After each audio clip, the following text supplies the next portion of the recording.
So for those that don't know, Terry's the #1 creator on Teachable. She's made over $10 million in one calendar year or fiscal year, however you want to put it. She's had over 2,000 students make $1,000 a day in trading. That is her group where she teaches people how to trade. Is her main course, and a lot of what she does for her subscription, her masterminds, her VIPs. But the thing is, people are becoming members of the $1,000 a day club because they've actually been able to invest and make $1,000 in the day. And that's changing people's lives. They may not want to all leave their jobs, but they certainly want a little bit more income, or they want more legacy, or they want to make life a little bit easier, or they want to pay for things that their parents or their caregivers or their kids need. And so it's really been amazing following your story and also following the impact when you show up in these cities, how people are telling you how it's like, because you haven't really been out. None of us have really been out.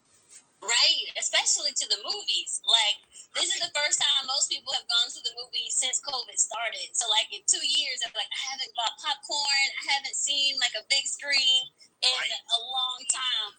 And they're coming up to me, they're saying crazy stuff. They're like, oh, yeah, I'm the one who renovated my kitchen with my trading money. And, hey, this is my husband. He just made $2,000 yesterday. And, oh, my God, Terry, actually in Nashville, I had one of the best stories. She drove about 8 hours to come to Nashville. But while she was driving, she stopped at the gas station, and her trade had just made $8,000.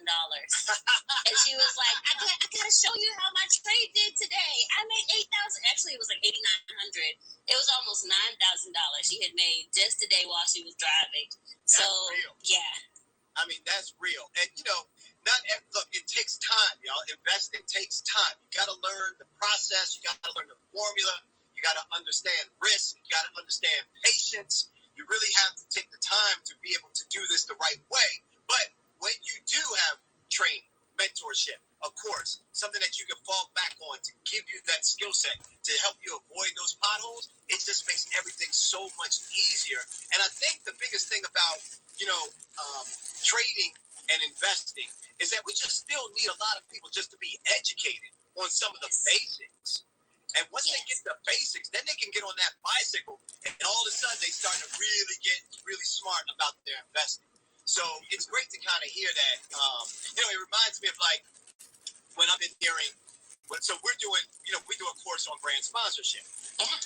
And it's a whole different revenue stream on trying to get people to understand how your business or your events or your content, like your podcast or even this IG Live, can be sponsored by a brand, and how that can bring you 25, 50, or 100K, depending on how you're presenting yourself. And man, when we're doing our course and we're teaching people how to get access to this different money, it's the same thing that feels so good when you unlock something that somebody doesn't know. They don't know they can do it. And I think that's the piece. Like you said, especially in investing, the entry is so easy. Like anybody can open up a Robinhood account or open up an E-Trade account and just try doing it on their own. But then they're not educated, so they jump in and they fail. And then there's like a myth or a stigma that, trading is too risky, it's a gamble, because they didn't get educated first. But then once they actually start getting some education and learning how to do it well, now all of a sudden their whole world is opened up because they have this like extra play money that they didn't realize they were going to have before, but it's just because they have the knowledge now. And that's the same with your course too. Like now they know how to get these sponsorships, they know how to get brand deals, and now they can do so much more than they could before. And that's why I really love this docuseries that you're doing and this tour that you're doing, because it's got like 3 things to me, right? 3 really major components. Number one, it's bringing community together. So it's bringing like-minded, ambitious people that want to be successful and are successful but want to pursue even further. So that's number one. We need that consistent. We just need that in our lives as consistent diet, to be surrounded by people that are excelling and that want to see you win. I think that's the other key piece. Everybody in every panel that y'all go to, every city y'all go to, you're going to be introduced to other people that actually want to see you win. Exactly. Yeah. So that's number one for me. Number 2, it's a private screening. This is, for all intents and purposes, Terry's coming out party in terms of like really sharing the story about her background, what she's been through. You know, I know a lot of that stuff. I know she was an assistant school principal. I know it wasn't making the ends meet. I know she was like interested in trading on the side and figured out like maybe I can do this while I'm still being a principal. And then had to deal with all the naysayers and the haters when she was like, I think I'm gonna leave my comfortable job and go and make this thing really happen. And the resistance and the thing that you get when people don't see the vision for yourself that you see. But she was answering the purpose that was calling for her, not somebody else's purpose. So they too strong, too strong. So this docuseries is really a private screening, and y'all are gonna get really, deep access into her life, into her process, into her thinking, and into some of the events that have taken place to get her where she is. So I think that's number 2 for me. And then number 3 for me would just be the fact that when we are putting on things that have the potential to make an impact to others, and we can really start to understand your background, your journey, things become more relatable. When they become more relatable, things become more accessible. So what I really love about this is that you're making the tour super accessible. It's easy for people to get in. This isn't $1,000 to get in. It's accessible, people. Y'all better go to tradingtraveltour.com. Stop playing around. Right. It's 3 quick reasons. It's like $20.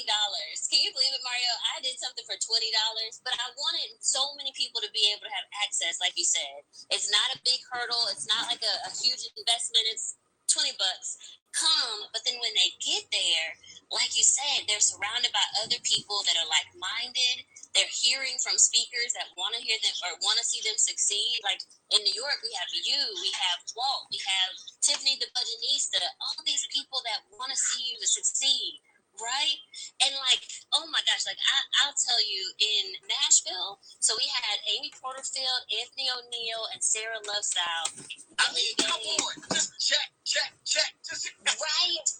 And the people in Nashville were blessed because they talked about stories I'm sure that nobody hears normally. Like one of the things we that was asked was, what was your flood moment? Because in my life, I had a flood and I lost everything. And many people don't know that that's part of my story. But my house on the 25th floor flooded and I lost everything except for 2 suitcases. And then that's what forced me to go out and, okay, well, God said, you know what? Now's the time. You got some insurance money, and now's the time to travel because you ain't got nothing else. And we asked that to the panel, and man, they shared their stories, and it was just like you could just see the whole room was changed because I think sometimes they see people like us and they think that like we've never had a hard time. Right. Like, oh, Terry makes $1 million in a day, or she's doing this, but she was born like that. No, I've been doing this 11 years. Right. There were times where I didn't think that I was going to be able to make it. Like there was one time where I wasn't sure I'd be able to pay my rent because I had money in the market and I didn't want to move it over because I was still trading. And like there's been times like that. But that's what makes me who I am now. And that's what people need to see. Like they got to keep going. They got to push through the struggle, push through the hard time, believe in God, take leaps of faith. Because if you don't, you're not going to get to these big dreams and these big hurdles that you've been wanting to accomplish. Yeah, it's one of those things that I say often to people. I say, when something is important enough, you got to do it even against all the odds. Yeah. Like when it's important enough to you, it's got to be important enough to you. If it's not important enough to you, it's not going to matter. So if it's important enough to you, then you got to do it against all the odds. In fact, what I try to get people to think is differently. Like a lot of times we're looking for certain outcomes or certain goals or certain objectives. And I got this quote on the wall that reads, don't let the options define your objectives. Wait, tell me more about that. What does that mean? Well, that means like when we let the options that are presented to us. So let's say we have a goal, and the goal is, let's say, for example, maybe we want a new house. And the goal is a new house. Maybe we want to move our family up a little bit. We want to give them a little bit more stability. Maybe put them in a better neighborhood for schools, whatever it may be, right? So we want to move. So that's the option. That's the goal. The objective is to move to a better house. The options are all the houses with a for sale sign. Those are the options being presented to us. Real estate agents, like, here you go, take a look at these. These seem to be close to the things that you're looking for or the things that that you can afford. But what happens when we create our own option for the same objective? So no. I don't want to just see these. I'm interested in that house right there. It's not on the market. So I'm interested in that house. Let's send them a letter. Let's do that for 50 houses that I really want. Let's do that for 50 houses I really want. And let's see where someone else is at in their life. That's good. That's good. And I just had this happen for a few friends of mine, and it literally just happened. And they literally got the home that they wanted to get, and they made an offer. And sure enough, that the people wanted to take that offer. You don't know what is in someone else's situation. Yeah. And where they are. This is going for careers. Why look at only what's available to you to post your job, your application to? Write down 20 companies you want to work for. Tell them you want an informational meeting. Tell them you will work for a few hours for free to see if it's a good fit. Tell them whatever they need to hear in order for you to get your tail in the door. But don't let the options define our objectives. Mario, you know what I say when I think of that? I say you have not because you ask not. And there's a lot of stuff. Yes, and that's in the Bible. You have not because you ask not. But I think that it's a mental shift. Sometimes we only ask for what we can see. And that's all that we ask for. But we could have had more if we just put into our mind to ask for more. It surprises me. Like, we're going to try this out right now. Terry. I want y'all to put the question in the question box. Ask myself or ask Terry a question. I want to see how many of y'all got some questions. It amazes me how we hesitate, and I think it's for so many different things. Fear, maybe fear of embarrassment, maybe fear of not looking like they know everything. A lot of people are still like trying to deprogram from trying to look good and be validated by others. And since our society really has us addicted to validation, it's really hard for a lot of people to break through that and realize, like, no, this is a safe space. Ask your question because we're going to get you the answers. Like, put your question in the question bubble and let's see, because I want to see if people are prepared to ask. Because I think you're so right that so many people miss out on the one simple gesture. Most humans want to help you. Most humans want to help you. But we are so afraid to ask that we don't seek the help. Yeah. And I see some of you guys in the comments there too. Hey, CEO, Women CEO Mindset. Paula, the founder of that, she's one of our speakers on the virtual tour. And then somebody asked in here, they don't see the link in my bio. Mario actually has it pinned here. If you go to tradeandtraveltour.com, most of the cities are sold out, but you can still get a virtual ticket. So go to the virtual, and we're still going to do that we're going to do that so big. So get a virtual ticket so you can see the documentary. And this is a private screening, guys, so only the people that sign up are seeing it. So make sure that you sign up. Trade and travel. Yeah, because you said something earlier that was really important too, Terry. You said, because I had talked about accessibility by being at the venue. And the other word that jumps out that you maybe think of? Proximity. Yes. Proximity. Yes. Proximity to people that are doing things, going places, want to share, want to give. Proximity. It's so true. And there's so many people, like, I'm still on a high from Nashville, so I can't even wait to see how New York goes. But there's so many people that just wanted to be in the room this time. Like, they drove from all over the place. They flew in. They just wanted to be in the room. And they were so thankful that they came because they left inspired to get back to work.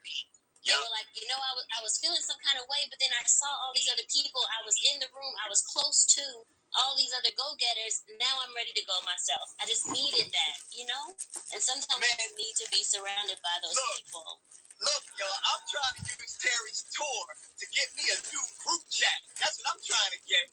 I'm trying to get on Terry's tour so I can get me a set of group chats. I'm trying to level up my group text. I got different group texts with different lanes, and we stepping up the group text. So if y'all need to step up your group text, like, who are you chatting with on the regular, and what are they doing for you and your dreams and your vision?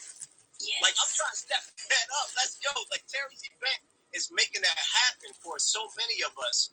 And, we're Terry, the freedom to work when you want to, work for who you want to and when, like partners or collaboration. Being able to, you're going on six cities this year. Who knows what's going to be cooked up with Sean and Drew and the team for next year. They're excellent team too. Shout out to them. Shout out to Sean, Anthony, and Drew from BYOB. Shout out, love both of them. Big shout out to them. I think about the fact that you are literally trying not to be emotional about it, because you gotta, sometimes we're so busy in our thing, doing our thing, and I know you recognize that people see you as hope and inspiration, but I hope you really understand what that means for young girls and young women, and even older women. But y'all know what I mean. I'm talking about like the kids need to be seeing more successful people that are doing it honestly and with integrity.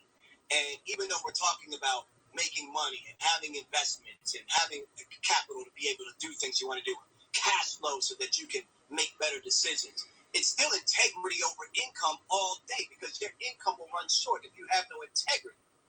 So true. I love how your story and it's starting to get out there in a different way, because there are so many young women and young girls that need to get excited about seeing this as a possibility for them. What does that feel for you? I know you probably have an example or two.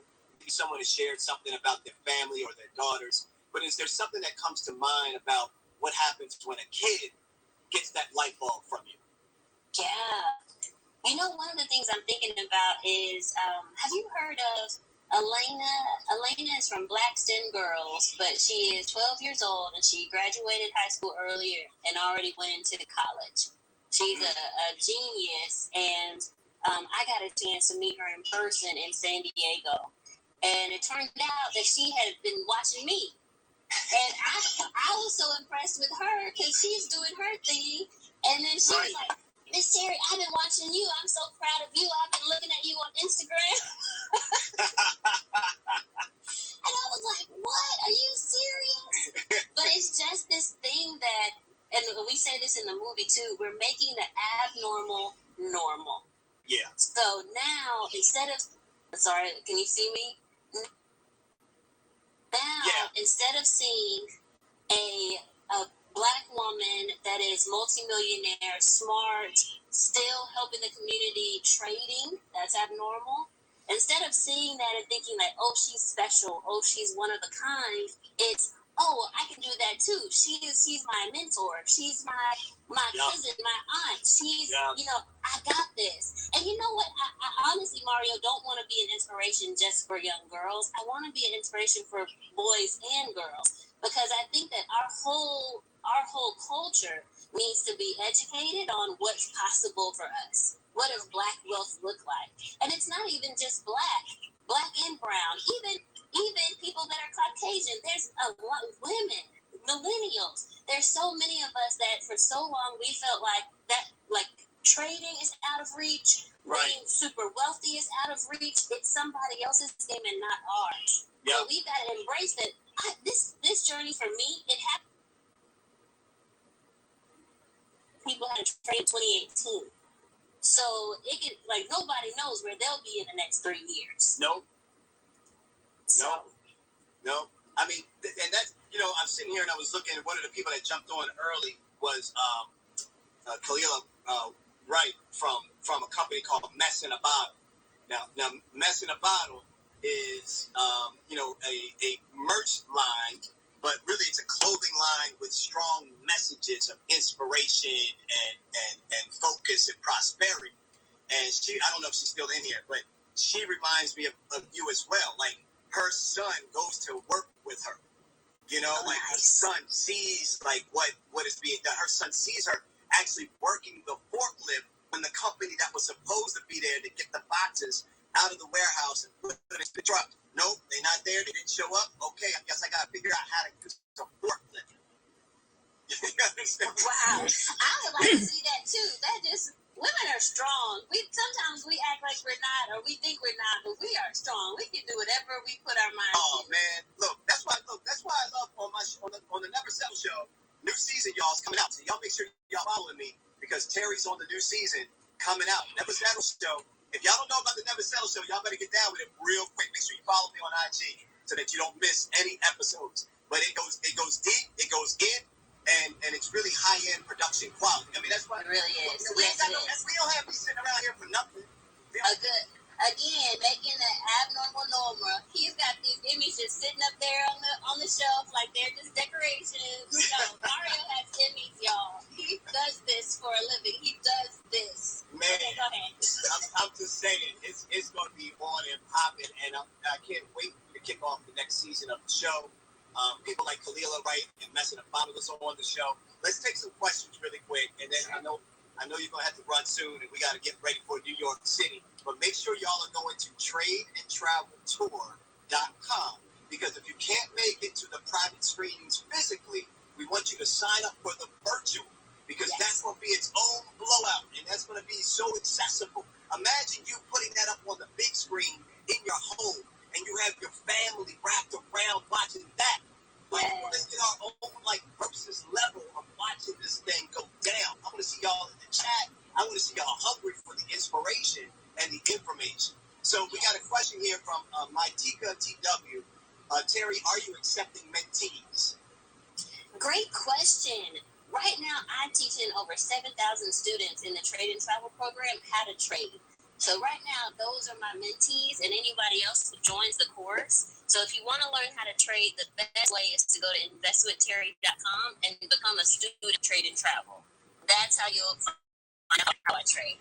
Yeah, I love that, and I love thank you, Terry, for that question. I'll put some others in a second. And I love that because look, y'all, and I don't know if Terry was asking this particular question, but if you want to get access to people that you see as successful, there's a couple of things I want to share with y'all. Real quick, 3 tips that I've seen work. That people have done it on me, and I've done it on people that I've been inspired to want to try to get time with. Number 1, be very focused on what the ask is if you want mentorship. What do you want mentorship specifically in? Like, okay, so it's in money, but what in money? Is it because you want to understand the terminology of investing? Is it that you want to see someone's process? Do you want to shadow it for the day? So what I often tell people is make your ask a set of 3. So the first ask is, would you be on the phone to educate me? That could be a simple ask, right? Terry can say, yes. Terry, would you be willing to go out to lunch with me? And that's a important ask. We got to meet up. We got to give an hour to each other. And then the ultimate dream ask is, Terry, I really want to shadow you for the day and just watch how you move. Can I be there by your side? But now I'm getting asks that are very specific. I've increased your chances of getting one yes. Because most times when people like us hear stuff like that, we will get a kick, number 1, out of your dream shot, because we love hearing people talk big like that. But number 2, if we can't give you that dream shot, we love the fact that you've given us other options to say yes to that make it easy to start the relationship. So what she just said may not be the exact answer, but she gave you an answer. And that answer was, you want to get close to the proximity or you want to get access. The best way that I can actually start training you at scale is by you taking something already invested time to create that's working for other people. And it's the same thing when people hit me up for brand sponsorship. Mario, can you help me get these brand deals? Come on, you got to be more specific than that. Like, yeah, but start first with taking my course so that you can learn the fundamentals, and then we can have advanced conversations on how you can access and streamline and accelerate a lot faster. So I just want to share that little bit of advice to help people. All right, you got the next question. The Scorpio says, how much money do I need to get started with trading? So if you are trading and investing are different. If you are just getting started, you want to just learn, you need to invest at least $500. And then I say practice in a fake account with fake money. It's called a simulator. And then once you're good, I think about $2,000 is where your account needs to be. And I'd always teach my students, we're trying to make 1% of our cash amount. So with that $2,000, you're trying to make $20 on a regular basis. And as you see that that's going well, then you can increase the amount of money in your account. Ooh, that hold makes on, sense? Terry. You dropping fire right now because you just told people, check this out, y'all. She told people put 2K in the account. Hold on to that 2K, and we're going to use the 2K for 1%. And some of y'all saying 2K for $20. I don't understand the math. Break down the longevity and the reason of what this patience is teaching people, Terry. Sure. So here's the thing, and this people don't really get this. If you're making 1% of your cash amount, and just let's keep with the 2,000. Well, $20 a day is $100 a week, and that's $400 a month. That's actually 20% return on your investment. After 5 months, you have doubled your money. And now you start thinking about that, and you're like, oh, wait, I can double my money just by focusing on a small goal of 1% a day? Yes, you can. Yes, you can. That's how people become wealthy. By looking at the small things instead of trying to be a millionaire in a day, try to make consistent small goals. This is so true in life, in money, and in pursuit of any of your goals, y'all. So the pie that we see, the dream that we have for ourselves can be so overwhelming sometimes that we get paralyzed on where to begin. Some decide to not even go after it because it just feels too overwhelming. And some don't have the patience to understand that you're learning a formula that then starts to compound itself so that you can actually accelerate and start to skip and hop over other milestones. And so I love this because, I have this saying that I say, what is it? Dream far, but act close. Dream far, but act close. And it just goes back to that. Even I don't care what y'all ideas are. Reverse engineer it. She started with the 2K and did the 1% and did that on a daily basis. If you have a goal of making X amount of money, you start with that goal and reverse engineer backwards into very small steps. So what are you going to do tomorrow? What are you going to do next week? Then what are you going to do next month? Then what are you going to do next quarter? Then what are you going to do next half a year? Then what are you going to do next year? Too many people start off with that big goal and then they don't break down the small. And then here's the big thing, Terry, and tell me how you do this to help people stay happy about the 1%. I often tell people you got to celebrate the small wins in order to gain more momentum. How do you get them to celebrate small wins so that they stay with the ride? Oh my gosh. Well, we actually have a Facebook group where our people put in like screenshots of how they're doing, and we celebrate any win is a good win. So you might say 50 cents today. Girl, go with your 50 cents. Yeah, you're positive, right? Yes. Then we got the $100 in a day crew, and they're excited because they've made $100 in a day. Then we get to the $1,000 in a day crew, and that's the ones we were saying, like we've had over 2,000 hit $1,000 in a day, and they are like literally 2,000 people generating $1,000 a day. It's $2 million in a day that our community can generate and then use for whatever they want. So, like, we celebrate the impact and we celebrate every small win because every win means you're learning. And even if you lose, but you controlled your loss, that's a win too. Ooh, that's good. Mm-hmm. Ooh. That at least means you're learning, but you also were able to have discipline to stop your bleeding. And a lot of people in trading, that's where they mess up or fail because they don't know how to actually cut it off. They don't know how to have discipline. They don't know how to control their emotions. So even a small loss is still a win. Ooh, that's so powerful because truthfully, y'all, we don't lose unless we don't try. But exactly. The only way I see us losing is if we don't give it a shot. Like, because some of y'all are like, no, Mario, but I lost. No, you didn't. You just heard Terry say you didn't lose if you learned the lesson. You actually gained. Exactly. That marriage, that marriage didn't fail. You just learned about you or about yourself or about relationships through that. That business or idea didn't fail. You were supposed to learn something from that. So if we get our learnings, this is why I like using the word experiment, Terry, because I think a lot of people, if they apply that word experiment, words matter in terms of how we talk to ourselves and how we start to make moves. And I think if we use the word experiment more, people would feel more open to experimenting and trying things. Because when you say I'm going to experiment with investing, or if I'm going to experiment in getting brand sponsorships, if I'm going to experiment in those things, I know it's a possibility that it may not work exactly like I would like to. So I remove the pressure. But an experiment says it's a hypothesis, and I'm willing to learn to make sure that the experiment teaches me how to do it better. And you know what's crazy? I feel like we stop experimenting as we get older. And we just figure that because we've gotten older, that this is just the way things are going to be. But they're not. Until we die, we gotta keep experimenting. And you come from the school, and you come from being an assistant principal, so you know what it's like. I do, and every single day we try new stuff. Okay, every day you go into the classroom. Oh, this didn't work. Let me see if I can teach it a different way and see if they get it. Oh, this line didn't work. Let's see if we can reorganize it the next day. So every single day is an experiment until we get it right. Love it, love it, love it. Someone asked, I'm going to scroll back to where they were. Is the virtual tour material applicable for people outside of the U.S.? Oh, yeah, and the course, too. So we have a lot of students in the UK. I have students in Africa. I have students all over the world. So my course is applicable to everyone, trade and travel. And then also the documentary is applicable to anybody who's trying to be inspired. Because the true idea of the documentary is just showing you inspiration so that you're able to dream bigger. I love that. Everybody. I love that. I just started, and Terry, you know I'm new to the course space. And when we launched our course, I had called you too, and I had said, I need you to give me a little bit of advice. You know what? I haven't even had a chance to even tell you this. I haven't had a chance. I wish I had a screenshot so you could see it, because I know you love screenshots. Like, you love that fruit.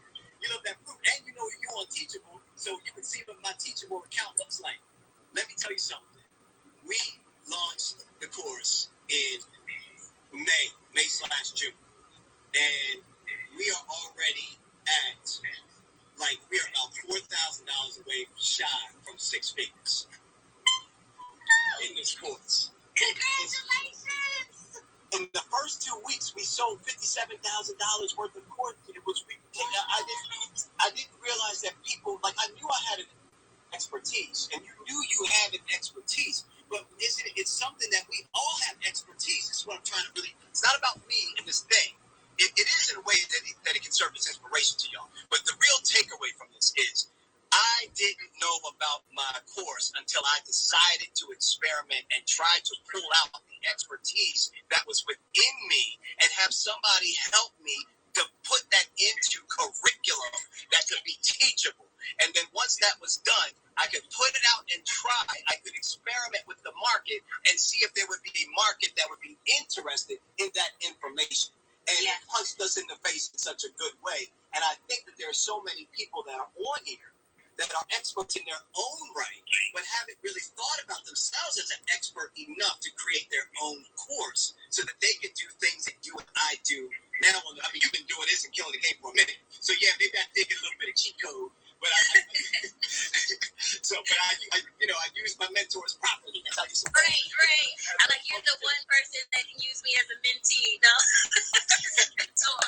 But you know what? I am so proud of you, and you're so right. Like Amy Porterfield, she teaches people how to do digital courses, and that's right. This week she said, she's like, if you have something where you're even just 10% better at it than the rest of the people around you, you can probably, because there's something you know that other people don't know. That's right. We feel like we got to be the expert.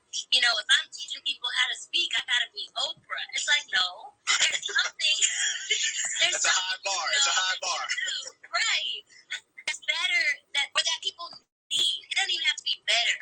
I always think about all the churches that are in every street has 10 churches, and then you go to the corner, there's another 3 churches. But there's somebody that can only hear the word from that pastor or that preacher. You're right. And it's just like that with courses. There's somebody that can learn this thing from you, and they're looking for you. I actually had a great mentor, right? And I had a great mentor come to me recently, and he was willing to pay me 6 figures to teach him. I'm looking for you, and you are answering what I've been looking for.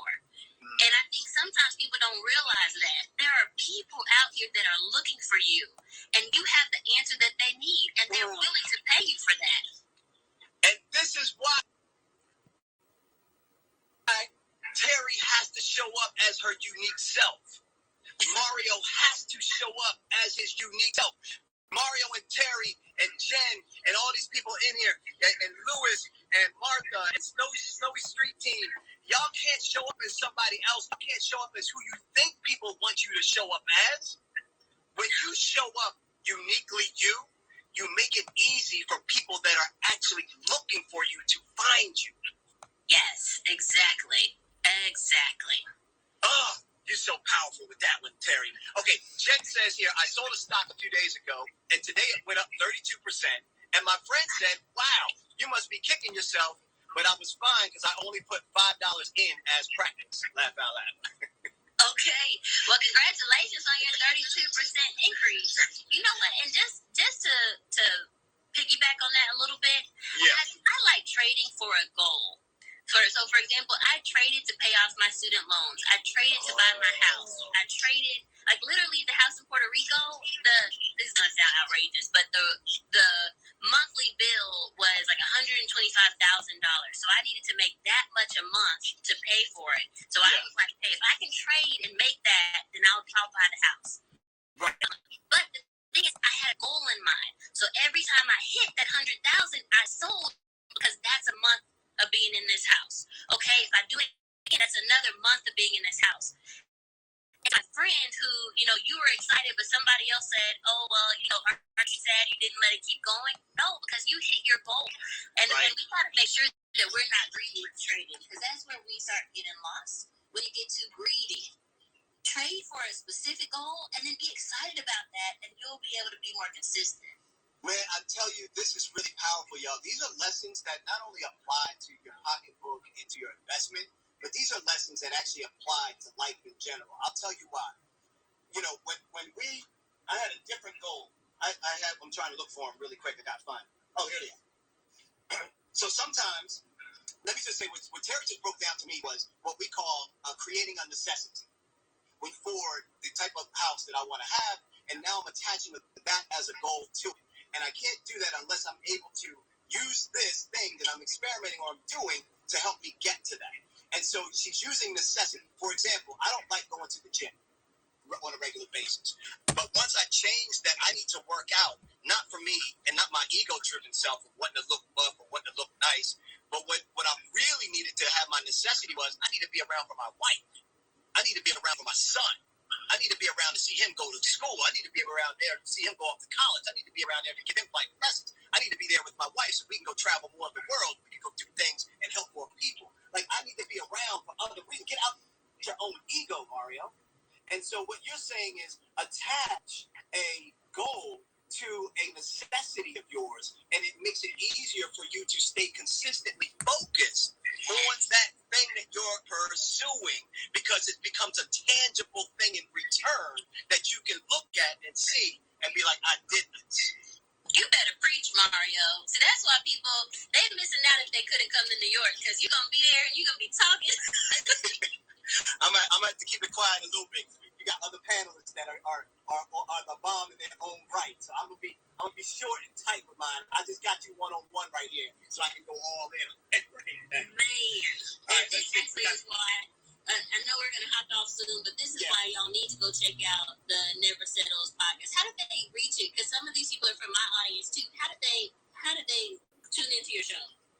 I think two ways is really good. One would be if they go to YouTube and type in Never Settle Network, and then they can hit subscribe. If they're not comfortable with YouTube, or they want to be alerted when we're going to post the show or your episode, then the best thing would be to probably join my text club, because I always, like, I sent out a text today saying I'm going live with Terry. I don't want to miss this. So the text club is 917-810-2347. I'll put it in the comments. That'd be great. Yeah. So you got a question up here, and then we're going to get ready to bounce. You got like 2 more questions we're going to hit real quick. Do you see it up on your screen yet? I I don't, but I think mine is kind of frozen. My comments aren't coming up anymore. But okay, let me see. When you start making money, what about capital gains? Like if I wanted to great question. / get taxed. Yep. So when you're an active investor, you're just taxed at the same tax rate as your job. So it'd be the same as if you had like a side hustle or you're driving Uber, any kind of side job. You know how they take tax out of your check? That's the same thing with trading. At the end of the year, they'll look at the total amount that you made, and then they'll look at your gross tax bracket, and then that's what you'll pay on. I think people assume that it's like some scary thing, but it'd be the same as if you got a bonus at work or if you had a side job. All of it's the same. And if you actually lose money, which is possible, it'll help your taxes and not hurt it. Interesting. Good to know that. All right, let's see. We got Kelly Charles Collins. Oh, this one's for me. Mario, would you come speak to my local women's community? I'm absolutely done. I don't even care what the topic is. I'm coming. I love it. I'm coming. Let me go ahead and screenshot her name so I can make sure I follow up with her. Or just send me a DM on Instagram. Consider it done. We'll make it happen. Absolutely. All right. Snowy Street Team says, what books have you read that gave you inspiration? Ooh, the Bible. That's one. Always. I read the Bible a lot. And then another book that I'm reading right now. What is the name of it? Oh, it's called The Circle Maker, and it's it's about how your prayers impact the world. So it's like somebody in the Bible had kind of prayed and said, "Okay, Lord, if you're real, I want you to reign outside of the circle." And then they tried it again. They were like, "Okay, no, reign inside of the circle," but it was the circle maker, and the book is just really talking to us about how our prayers can really impact things. So that's why I just started it though. So I'll let you guys know how it goes. Yeah, that sounds like a good one. I would say I got one of mine is The Four Agreements. It's an easy read, classic book to read, but very very easy to read. And then I would say on the business side, and sometimes I'll reread books. So right now, and then you got Arlen's got a great book out. It's About Damn Time. Oh, I need to read that one. Yeah, this is a good one. It's About Damn Time. Arlen Hamilton is an angel investor, venture capitalist, I should say, and has created a company called Backstage Capital and has put in, I think, close to 50 or so million, or I could be off on that number, in terms of how many Black and brown and LGBTQ founders she has invested in her company. So that's a powerful one. She's on the show too. Y'all better not stop playing around. All right, let's see. Bert Lynn says, how long did it take you to feel comfortable to trade?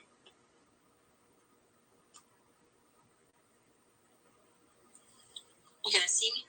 Yeah, we can. How long did it take you to get comfortable to trade when you were first starting and you were still that assistant principal? Yeah, so it took about a year for me to really feel good about quitting my job. And that's what I would tell other people too. It'll take you about a year. So don't quit right away. It only takes about 8 weeks to learn, especially if you use my trade and travel course. I can teach you in 8 weeks, but then you got to practice. And there's going to be things that happen just as the moves, whether that's the end of the year, how does the market go in the beginning of the year? How does it do around Christmas time? That you'll learn as you're trading, but it takes about a year to get consistent. I, however, have been trading 11 years. So I will say, yes, I will what is say slowing this education down? kickstarts this year. Because for the first years I was trying to do it by myself and come up with my own algorithms, and it wasn't working. So that was 6 years of wasted time and wasted money. After I started actually taking some courses, that's when I started really getting my systems down. So I do think that education will help you. And no lie, I think trade and travel is the best course to take. Yeah, absolutely. It's getting people real results. And I love the fact that you're taking those 6 years of hits and you're making sure that people don't have to deal with them same 6 years of punishing hits that you took. So we've been out in the streets, y'all, taking these hits on y'all behalf, or how Hope did that, so hopefully you won't have to go through that. You know what I'm saying? Exactly. Yeah. Terry went through that already. Mario went through that already. We're trying to really make sure that y'all have a smoother process and a smoother path to the outcomes you're looking for. All right, 2 quick ones. How much time should we commit to this incredible opportunity to reach success? Once you're if you are taking trade and travel, once you're in the course, I do think it'd be good if you could commit like an hour a day. Now, I know a lot of people don't have that, but I also know a lot of people binge watch a lot of stuff. Like my friends all binge watch clickbait. So if you have time to binge watch something on Netflix or binge watch something else, then decide that I'm going to binge watch this course, start practicing, and then come back and go a little slower and read through it. Or like actually, it's a video course, so watch the videos. But I do think that you can find the time. That's great. And look, we put time in for the thing that we really need to do. So, pay attention, do a self-assessment of your own time, inventory your time.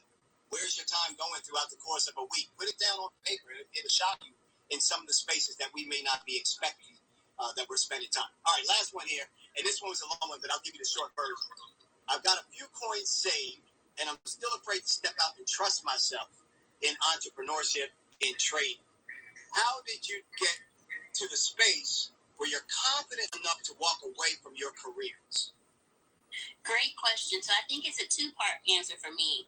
One is when I was quitting my job as assistant principal, I figured out my freedom number. And for me, that was $300 in a day. If I could make $300 per day, I could replace my assistant principal. So for trading, that was the goal. Okay, if I consistently start getting the $300, then I feel confident that I could actually replace my income with this thing of trading. Right. So that's one. And then the second thing is some stuff is just stepping out on faith. Actually, I have a three-part answer. Faith is a big part. And then the other part, you can practice in a simulator with fake money first. So start there. A lot of my students are starting with the simulator and fake money until they're good, and then they start trading with their real money. So you don't have to start with your money to learn now, and then you can trade your money. So and for me, I would say for us, it was really making sure that there was a problem that we were solving that people really want to have an answer for a solution to. Many of us make love to our ideas, Terry. They be making love to the ideas. They be cuddling with them at night all by the pillow. They just love the ideas. They love the ideas. They feel so good. But only you love the ideas.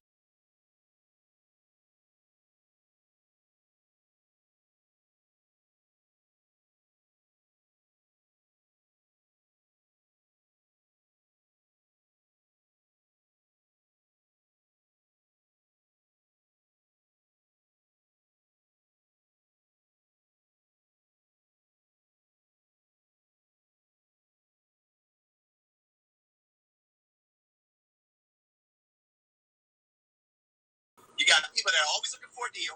Sorry, I hit the wrong button. They'll buy from you, maybe they'll buy again. And then you got these advocates. These people bought from you, believe in you, and they send the gospel out everywhere else, telling people about you. And that's where you need to start first. But we try to go too broad, too quick, thinking we need to reach, 1% of a huge market. No, you don't. You need to reach those advocates first and let it start from there and brand out.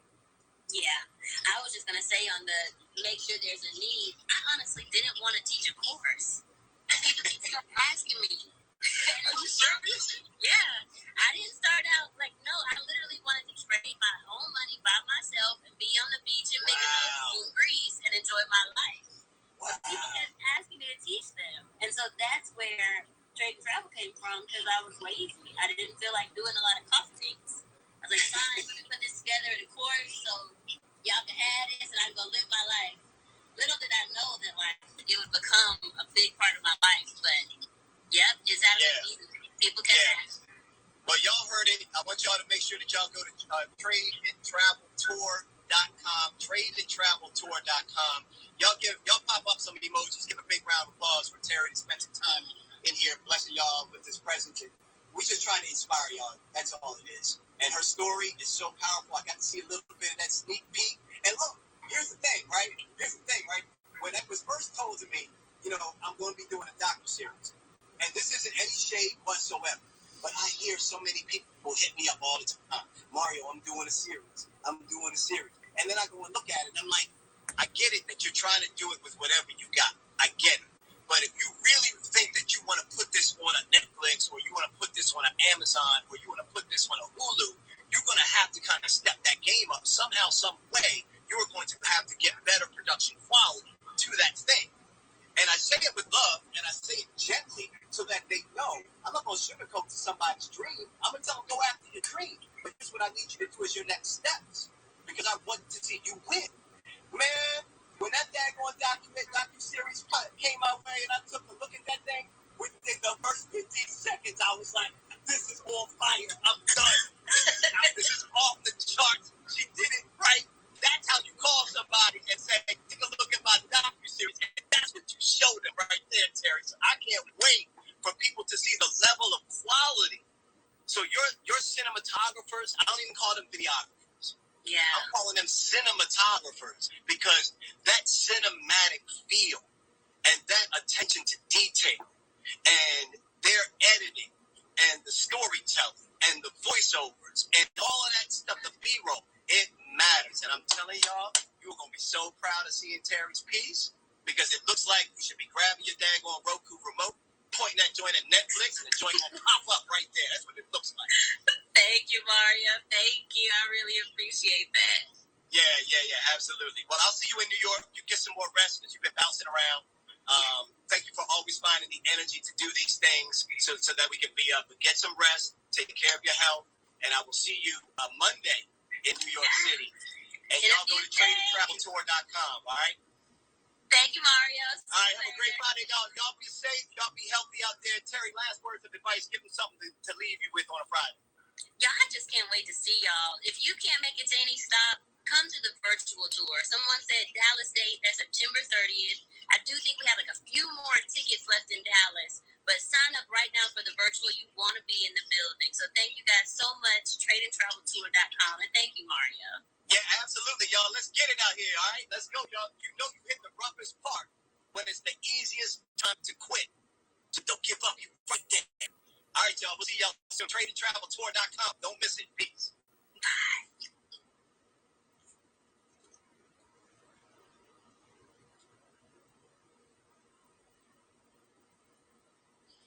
You know what, y'all? I was about to jump off, and I was about to hit end now. And then I was like, you know what? Let me let Terry go, and let me just rock with y'all for a few more minutes. I don't know if any of y'all want to rock with me for a few more minutes. If you want to rock with me for a few more minutes, put a few more minutes in the chat. It just dawned on me. I was about to hit end now, and something, the higher power said, no, don't hit that button just yet. Don't hit end now just yet. Let Terry go, but don't hit end now just yet. So if any of y'all want to kick it around with me for a second, for just a few more minutes, feel free to ask me any questions. Jen Jersey's in the building. She says, sure, she'll stick around. Snowy Street Team says, few more minutes. Yes. Wendy, few more minutes. Yes. Derek Franklin is a new student in the course. Welcome, Derek. I'm proud to have you in the course. Thank you for investing in me and the idea to get you a brand sponsorship for your luxury travel company. Really looking forward to that. On the Hudson says, few more minutes. Lily Issa for life or Lisa for life? Few more minutes. All right. Wandu BJ, few more minutes. I appreciate y'all. 2T Mac, few more minutes. All right, let's get it then. New Mercy Arise. All right, so look, I'd really like to hear from y'all. What questions might you have in terms of entrepreneurship, in terms of content creation, in terms of pursuing your dream, and in terms of anything that's related to a brand sponsorship? Those are like my core areas of expertise. Entrepreneurship, how to build your personal brand, how to get your team and your family on board, how to get clear with the goals that you're trying to pursue in your life, how to actually pursue your passion profitably. That's the biggest thing that we're all about, how to pursue your passion profitably. And one of the ways to do that I think a lot of people are missing out on is brand sponsorship, but there are other ways to accomplish that as well. And so brand sponsorship, for those that don't know, and then I'm going to jump into some other areas that I want to share with you. I want to share with y'all a quick story. But for those that don't know, brand sponsorship is the ability for you to present yourself and your idea to a brand, to a corporation, to a sponsor that will end up giving you money that doesn't need to be paid back, money that you don't have to pay interest on, none of that stuff, right? Money that's not putting you in debt, that you don't have to pay back, and money for you to execute on that idea. But too many people are actually using the money to try to execute on their idea, but not actually building profit off of the brand sponsorships. So what I'm trying to do right now is really help my people understand and demystify how you actually can have a small following or can have a passion or interest in something, and how you, because we are the bridge between the corporations and the community. We are the bridge between the corporations and the community. The brands need us. We're the in-between. Not them. We're the in-between. So many of you have small audiences and you don't think that you have value. And that's not true anymore. 75% of marketers are now looking for micro-influencers. 75% of marketers are looking for smaller audiences to spend their money with because they see a 7x ROI. They see a 7 times return on investment when they actually do a brand deal with someone that has a smaller, more engaged audience. So I just want y'all to be thinking about this whole new revenue stream that many of you may not even be aware of. And for some of you, this is going to be way early information. And that's fine. Just go to neversettleacademy.com and I teach you, or join my free webinar and get some details so that you can start getting educated more about this. But any of you are doing an event, if any of you have a book and you're thinking about going on tour, or you would like to do book signings, your tour should be sponsored. Your event should be sponsored. I get my IG Lives sponsored. You could be doing an IG Live with guests, and that IG Live could be sponsored.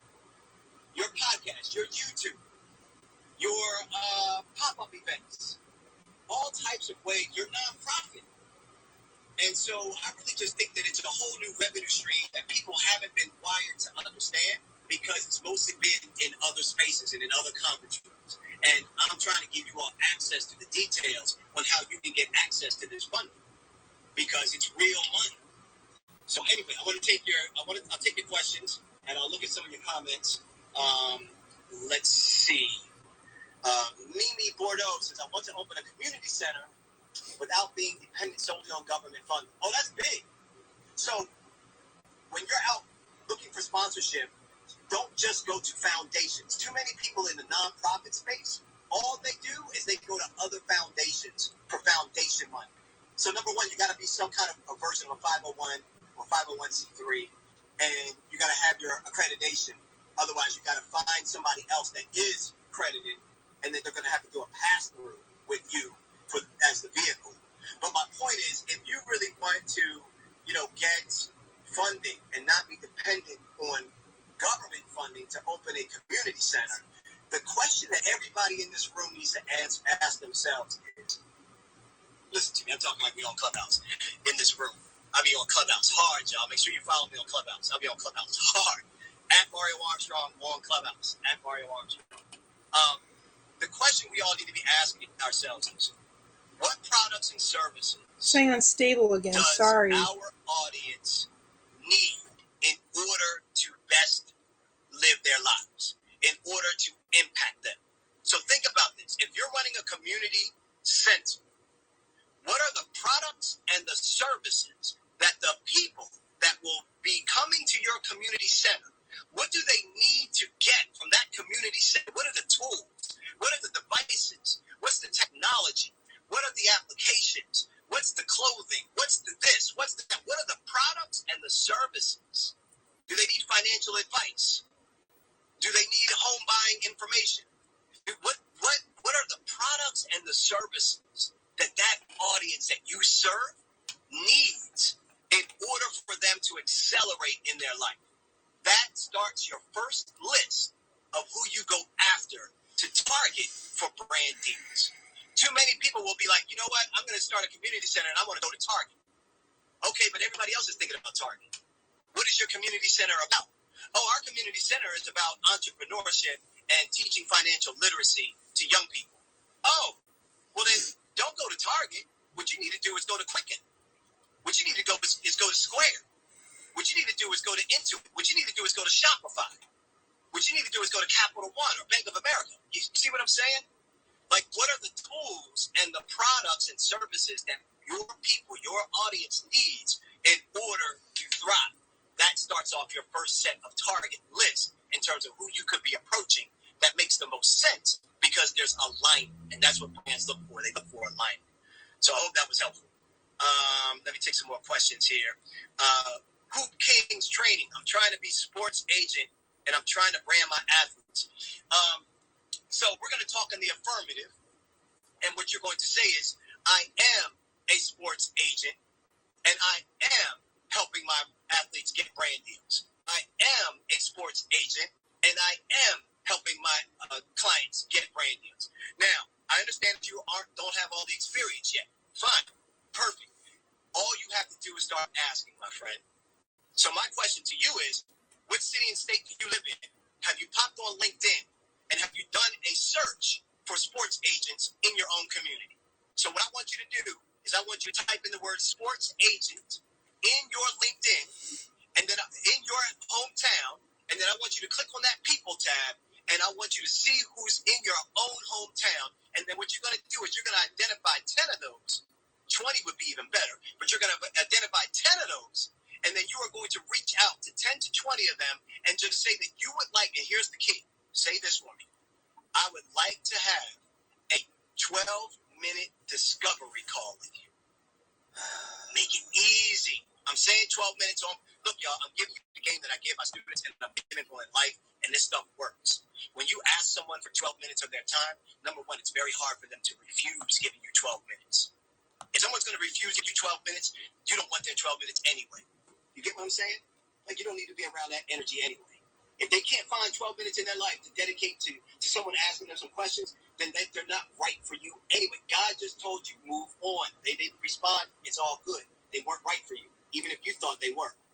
So ask for a 12-minute discovery call. Why? Because it brings the guard down. Number one, it's a different number. When people say 5 minutes, when people say, can I break some bread with you? When people say, can I have a cup of coffee? When people say, can I just pick your brain for a few minutes? All of those things send us red flags. We don't want anything to do with any of that stuff. But when you say to me, Mario, can I have 12 minutes of your time to talk about X, Y, Z? Oh, man, you make it hard for me to say no to you. You're making it real hard for me to say no to you. So ask for the 12-minute discovery call. Tell them what your dream is and what you're trying to accomplish, and that you're trying to learn about the business. But also, try to figure out if there is anything of value you can bring to them. And I don't care how small it is you think it is, which is where we normally go wrong. But if you do research on them in LinkedIn, you might find a nonprofit they are a part of. You might find out that they got dogs. You might find out that they went to such and such college, and you got a friend that went to that college. Like, find some kind of connection, but also be thinking, yeah, I know I'm asking you to help me, and I know it seems odd that I think I can give you some value since I'm asking you to help me.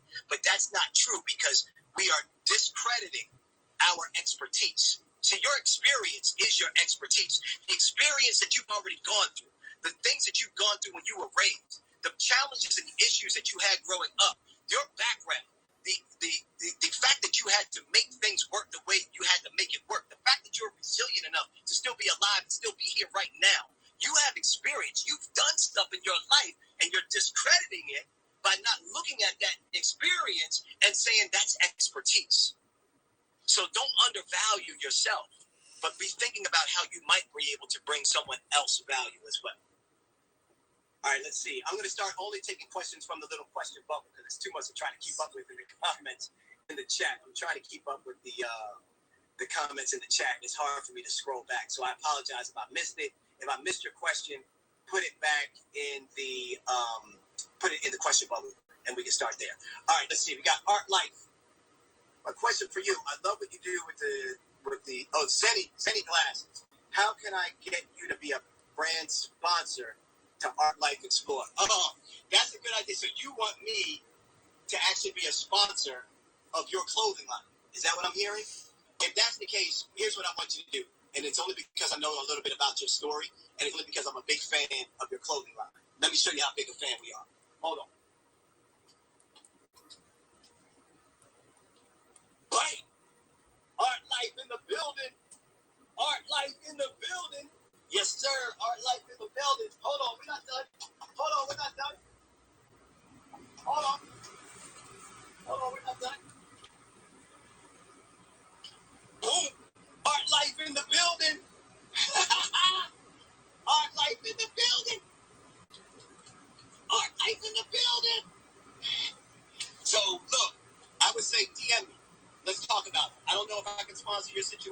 the right sponsor, but I love the idea that you're even thinking about pitching it and the fact that you took your shot. So just DM me and let's have a conversation. All right, let's go to the next question here. We got a question from Harvard Journal. Do you save your lives as replays? Yes, I will be saving this live as a replay. Great question. Absolutely will do. Snowy Stream, did you ever feel stuck as to where to start in your entrepreneurship journey? Yes and no. Yes, in that I felt stuck. Look, my wife and I went into business together, and many of y'all are new on the stream, so you don't know. But my wife and I went broke pursuing our dream. So some of y'all already know the story. But we went broke pursuing the dream. And I had gotten laid off from my job, but I had been side hustling on the dream while I had a full-time gig. And so many of you need to make sure that you get your side hustle game up while you have insurance, while you have health coverage, while you have a check coming in on a regular basis. You've got to get your side hustle game up to really validate that side hustle can actually make legit money. Okay? So keep that side hustle going. Work those hours. Look, you gotta try to get your family or your stakeholders. You got to try to get them on board. One of the ways that I found that trying to get a family on board with your idea, because we got dream killers that live in our own homes. They don't even know they're dream killers. Some of them know they're doing it actively, and we need to have a different discussion about that energy. But some don't even know that they're dream killing on your idea just by the fact that they're not really supporting it, or they don't think you really can pull it off, but they kind of like halfway co-sign. You know them halfway co-signers? They don't really want to put their credit down. They don't really want to put their name on the line, but they got a halfway cosign. And so, we got these dream killers. Some are intentional and some aren't, that are around us. And so I think, when you're trying to start in your entrepreneurship journey, I think it's very important that you get very clear on what it is you're trying to accomplish. Here's why. When you have clarity on your own vision, I'm talking beyond what's in here. I want it on paper. I want a deck. Look, my kid said, Dad, I want a dog. I said, okay, cool. Make a presentation and sell me why we should be getting a dog. He had to go back. He was 9. Sell me why we should get a dog. And I said, the question is to answer, right? And I go, who, what, when, where, why, how. Who, what, when, where, why. Don't make it more difficult than it needs to be, y'all. Don't make this more difficult than it needs to be. Who, what, when, where, why, how. Answer those questions. One slide for each question. Give me a slide with a reason, and let's see about getting you this dog. So the same is for you. Put that down on paper and have your vision clear. So when someone says, what is it you said you're trying to pursue? Boom, let me show it to you. It's got to be clear to you. If it's not clear to you, it's going to be hard for it to be clear to other people. People cannot see the visions that we have as clearly as we see for ourselves. So we have to do a better job, and we have to be patient with trying to get other people to understand our vision. And one of the ways that I found that you can get other family members to get on board is if you actually ask them to participate in a brainstorming session on your idea. So you sit around and you kind of leave this, here's the idea, here's what the goal is, here's what we're trying to accomplish. It's almost like doing a focus board, a vision board together as a family. You allow other people in your immediate circle that are important to you to contribute to the idea. Thereby, by extension, they feel some ownership to it. And when people feel like they got some ownership to it, they are more willing to be there for you during the sacrifices and the hard times and the late hours. And when you can't pick up the kids this time because you're working on fixing that website, or you can't go and make this run because you got to make sure the orders get shipped out. Like, people have a better understanding when you have better clarity. Okay? So I hope that helps you just a little bit more with understanding. The clarity starts with us. So if you're ever feeling stuck, it's because maybe we even in ourselves aren't really clear. All right, hope that was helpful. Okay, let's go. Let me see. Let me grab some more here. Natasha Curry, how many pair of glasses do you have? Is it part of your branding? Great question. Yes, it is a part of my brand. I got 1, I got 2, I got 3, I got about 12 or so different pairs. This is all by Zeddy. Zenny Eyewear is my brand sponsor. There they are right there. And I got a whole assortment. Got more glasses over here. So Zenny is a brand sponsor of mine. And I was able to pitch them on the idea that I go live all the time. I'm in TV, I'm on the web, I'm in podcasts, and I need to wear glasses, but I also use glasses and sneakers as my two pieces of my style. So when I was out there being uniquely me, remember I said this earlier, be uniquely you. So people that are trying to find you you'll be found by those people. Well, that's what happened with Zenny. Zenny was looking for people, especially men, that were kind of fashion forward, especially with their eyewear. I had been looking for an eyewear sponsor for a while because I was doing stuff on the Today Show, and I was wearing $300 and $500 pair of glasses. And I was like, this is crazy that I'm actually spending, I look great on camera, but I'm spending $500 on a pair of glasses. Like, they one of like 5 or one of 10 kind that are being made. So that's kind of cool because I was on TV. I felt like I needed to have that differentiator. That was my differentiator. You couldn't see my sneakers, so the thing that you saw was my eyewear. So I was like, let that help define me. So, I even remember when I was doing stuff with you, Natasha, back in Georgia, in Atlanta, back at HLN, and back at CNN. I had some of the TV execs there asking me, why do I keep changing my glasses? That they don't think that that's a good idea. I was like, y'all don't know anything about branding. Y'all looking to keep people plain Jane. I was like, I'm trying to bring the fire. We're going to bring the fire. We're going to bring the energy. So they would try to tell me not to wear different glasses, and I just kept switching. I was like, once I'm on air, what are they going to do? Once I'm on air, I'm on air. So what I found, though, with Zenny was that their classes started at $6.95. They don't have stores. It's only online. You do virtual try-ons. $6.95 with a prescription. Now, these got a little bit of style to them, and they got a little bit of color to them. So they start going up from there. But these aren't $100 glasses, y'all. These are under like $30, $40. So my point is, I decided I really wanted to work with Zenny because they were a more accessible brand. And the people that follow me want practical tools, practical ideas. And I love to give people advice and tips where they can actually apply it to use. And so I was like, if I'm going to do an eyewear brand deal, I don't want to do one with a company that's selling glasses at $500 and $600. That's not me being real with my audience. I didn't know they existed. That was the problem. So now that I knew they existed, we started talking, and boom. So we have a 2-year deal. So you're going to be seeing me wear Zennies a lot. And some of y'all have been seeing it for some time. You'll see my posts get sponsored by Zenny. You see the show get sponsored. My podcast get sponsored. So lots of different things there. But yeah, great question. Thanks for asking. Let's see. What else did I miss? Miss B 0202. How can I help my son find sponsorship for a vegan restaurant? Woo!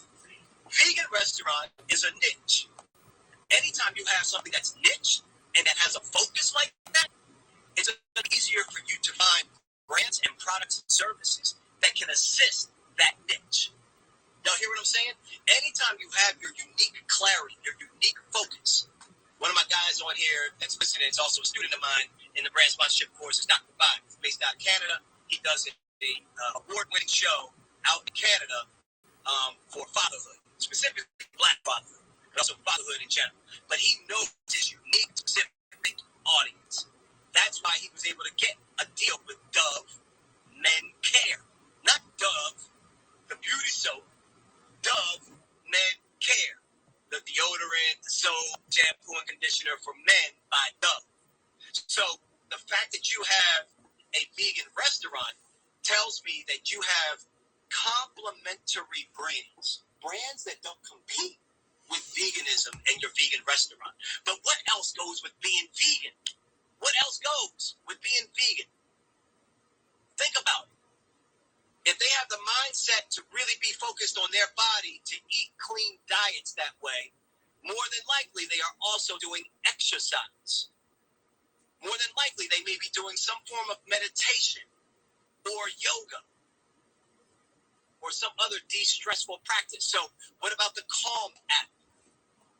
What I'm trying to get you to think of is not necessarily food products. You can go after food products because it makes sense. You got a restaurant. There may be certain products that a brand would love to get in front of your audience. So here's one idea that I would love to see you do. I would love to see a particular meal be sponsored by a brand. Not that the meal is paid for, but then on the menu, let's do a tofu scramble with vegan cheese, some jalapenos, and some peppers. I'm thinking breakfast right now, y'all. I'm sorry, I'm just in that.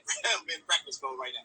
So I'm thinking of this tofu scramble, right? Okay, or we're gonna do a fake cheesesteak, okay? Fake cheesesteak, but it's brought to you by Calm app, okay? On the menu.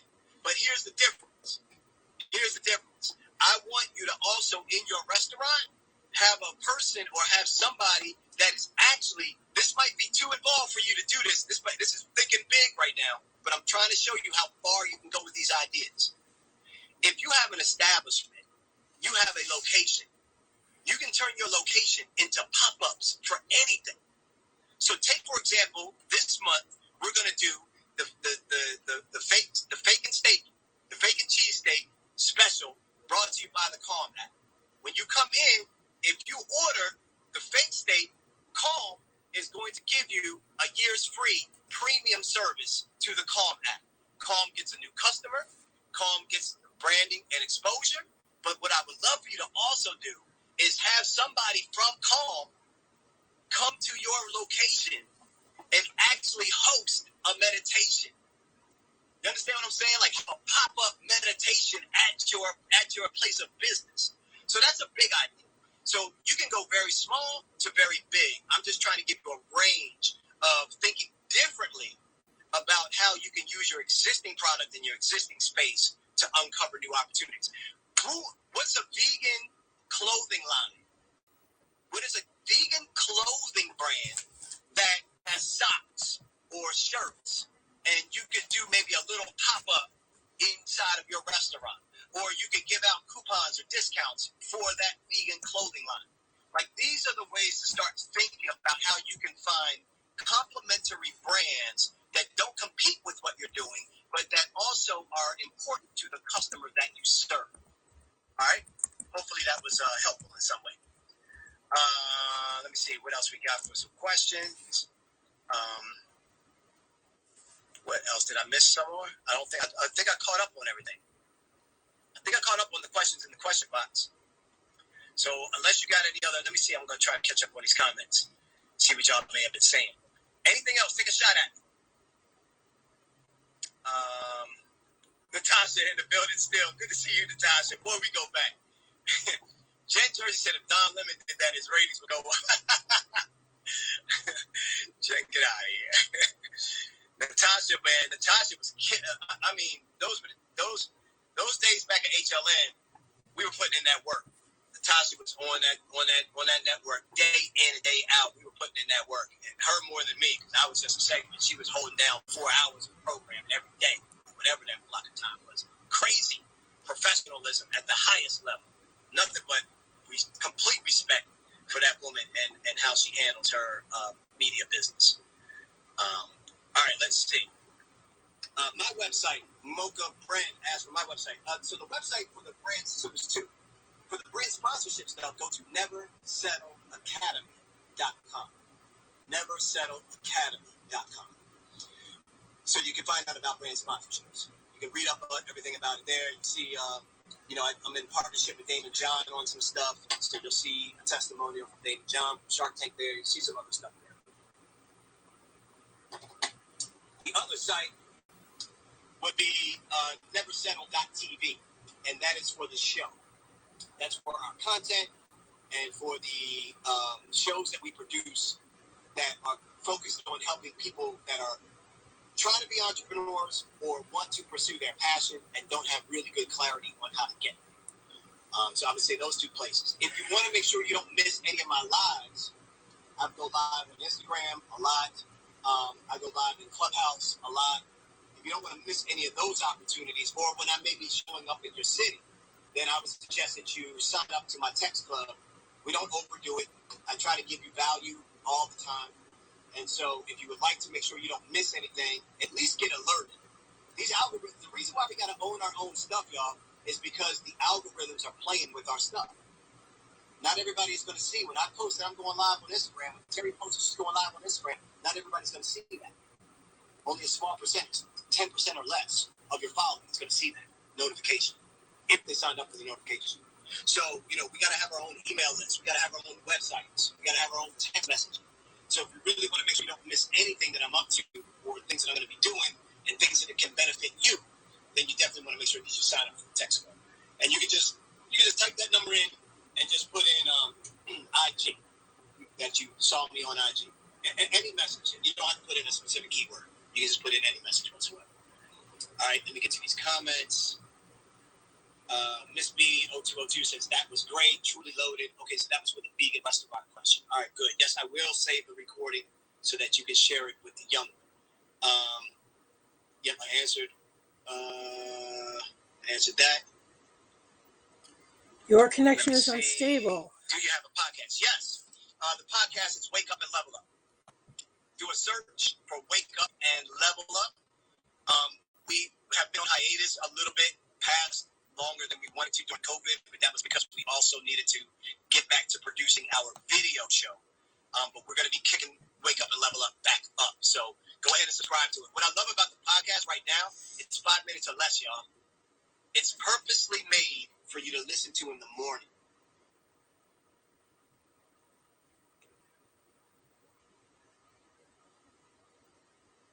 Made for you to listen to in the morning so that you can get it in 5 minutes or less. I give you a tactical thing that you can do for your day and get you started and on your way. Yes, we're on YouTube. One Dub J. We're on YouTube. Never Settle Network. Never Settle Network on YouTube. Let's see. My surprise. Small family-owned laundry products. Homemade natural softener without harsh chemicals, sensitive skins for it. Oh, you're talking about like an example. Yes, that would be a perfect example for somebody that would be partnering up with someone that is conscious about their food and veganism. Absolutely. Kanika's in the building. That's one of my students right there that's killing the game. That's one of my students killing the game right there. All right, let's see. Sheila's got a question. How does one relocate to a new city with ease? All right, I'm going to give you a couple quick steps. First thing I would do is, and I'm not talking about the logistics of like packing up, moving your stuff. I'm going to talk about, like, you got to figure that out anyway, right? What I would say to relocate to a new city with ease is I would immediately now, I would look up, I don't know if you're going to keep the same job. If you're keeping the same job, what I would do is go into LinkedIn and look up other people that work at that same job that are in that new city. If you're going to a new job, I would look on LinkedIn and I would see who's working at that new job in that new city. I would also just check your own contacts by doing a search on who you already know or who you may be connected to that's living in the city that you're headed to. Because what we need is we need people that have a common connection to us in order to give us that fast on-ramp of feeling comfortable and feeling like we belong. And so one of the ways that I would do that is I would definitely get on LinkedIn well in advance of going to that new city and start to identify people that I would like to meet. And then I would start having conversations with them now prior to me coming to the city. I would also reach out to the tourism agency and the government agency for economic development, because a lot of those agencies will also their job is to know their town, know their city, know their state. You're coming in as a new employee or you're coming in as a new family, that's new tax dollars. You definitely want to make friends with people that know the city, know the town, know the area. If you have specific things about your family or about specific interests and things that you like, I'd not just get on the website. I would literally call somebody from the tourism office. The other thing that I would do if I was moving to a new city and I wanted to relocate with ease, I would make sure that instead of me getting housewarming gifts or potentially, getting some hellos from my neighbors, I would actually create something that I would give to my neighbors. So I would take the proactive approach of being new to the neighborhood, and if cupcakes is your thing, then make cupcakes for 3 neighbors down to your left, 3 neighbors up to your right, and 3 neighbors across the street. I would also look for any events that are specific to your interests that you have. So I would go to meetup.com, and I would look at meetup.com for the area that you're going to live in, and I would see what upcoming events you can go to, because that's where people are looking for other like-minded people that have the same interests. So I hope some of those things, or a hybrid of those things together, really get you thinking about how you can start connecting with people prior to getting there. And then once you get there, how you can do some things differently that make your connection stronger, faster. And I think, obviously you want to de-stress as much as possible. So really, plan. Like when we bounce between cities, so my wife and I, we're in business together, plus we're still happily married. Thank you. But we bounce from different cities to cities and claim them as our home for 3 months, 4 months at a time. We used to do this a lot for the summers. Well, now we're getting ready. Once we feel more comfortable getting back out there, probably in 2022, we'll start doing some more traveling, and we'll start doing that again. And these are some of the same things that I try to do to try to make it easy for me to get an on-ramp to meeting people quickly in those new cities or new towns that we're going to be in. All right, hope that was helpful. Where do you smelly good fragrances? Where do you save your IG? It'll be saved right here on my account at Mario Armstrong. So it'll be an IG TV at that point. It'll be saved as IGTV. All right, hope that's helpful. Let's see. What we got? A question. I'm in the travel business. How can I get my other social media in order while I'm going through the academy? Great question. Let's talk about that, because you're in the travel business and you need to get your other. I don't know what you mean specifically about the other social media, so I would need to know, is this your personal brand social media? I'm assuming it's other than the luxury travel social media. And, I don't know that it's necessary for you to get that in line right now. I think it all goes back to what our goals are. So my question back to you would be, what are the goals that you have? And if the goal is, I want to sell more luxury travel, then I'm going to be wired to give you every bit of advice to get you in that lane to help you sell more luxury travel. If a byproduct of that is, I want my own personal brand to look solid, so when people are checking out my luxury travel brand, if they then want to go check me out, then I look good on social too. If that's important to you, and it should be to some extent, but I just want to understand, what's the level of priority? Is the priority more that I need to sell more luxury travel excursions and curated experiences, or do I need to focus on these other social media while going through the course? I need to understand the metric and the goal, and now therefore I can help prioritize. But the easiest thing to do is just to post value, post information that is of benefit to somebody else.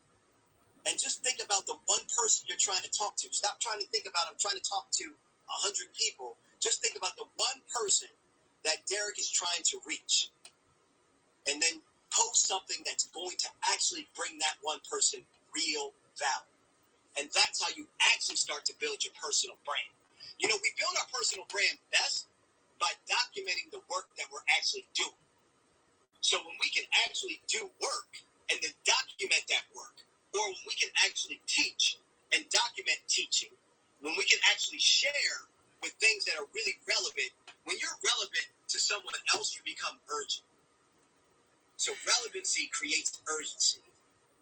And a lot of us need more urgency, but in order to do that, we got to be more relevant.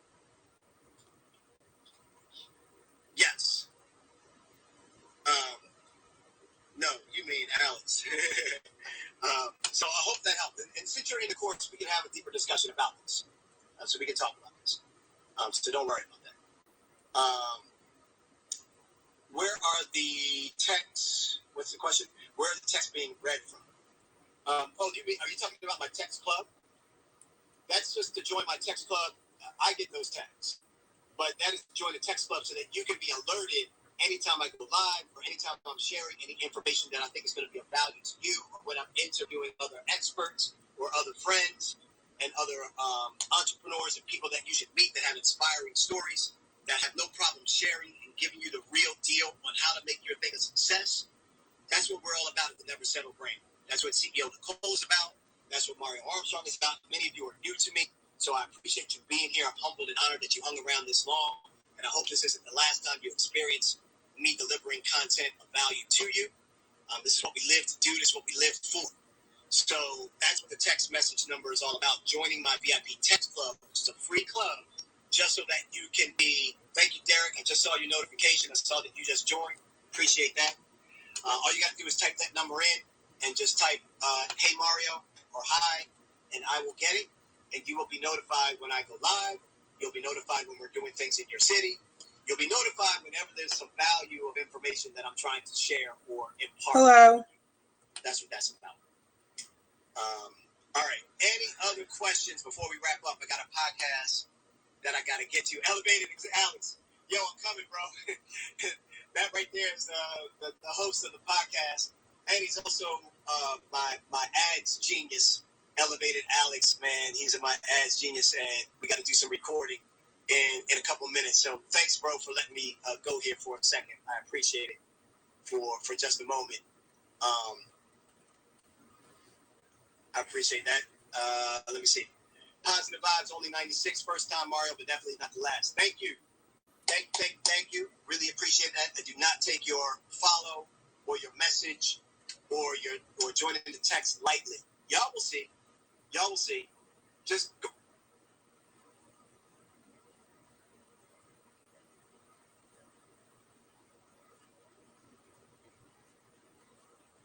What happened? Now it's not. It says we're having trouble loading this live video. Please try again later.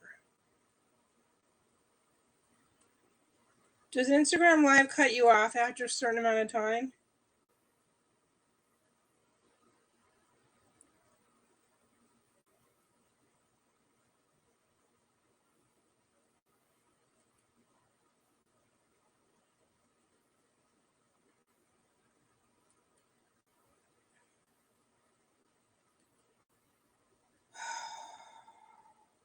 Maybe he got a call or something.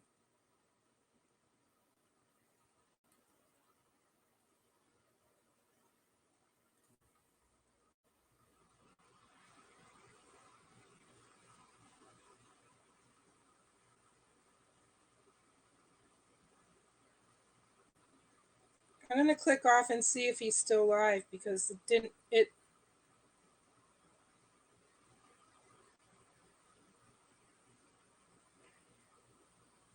How do I get back to Instagram Live?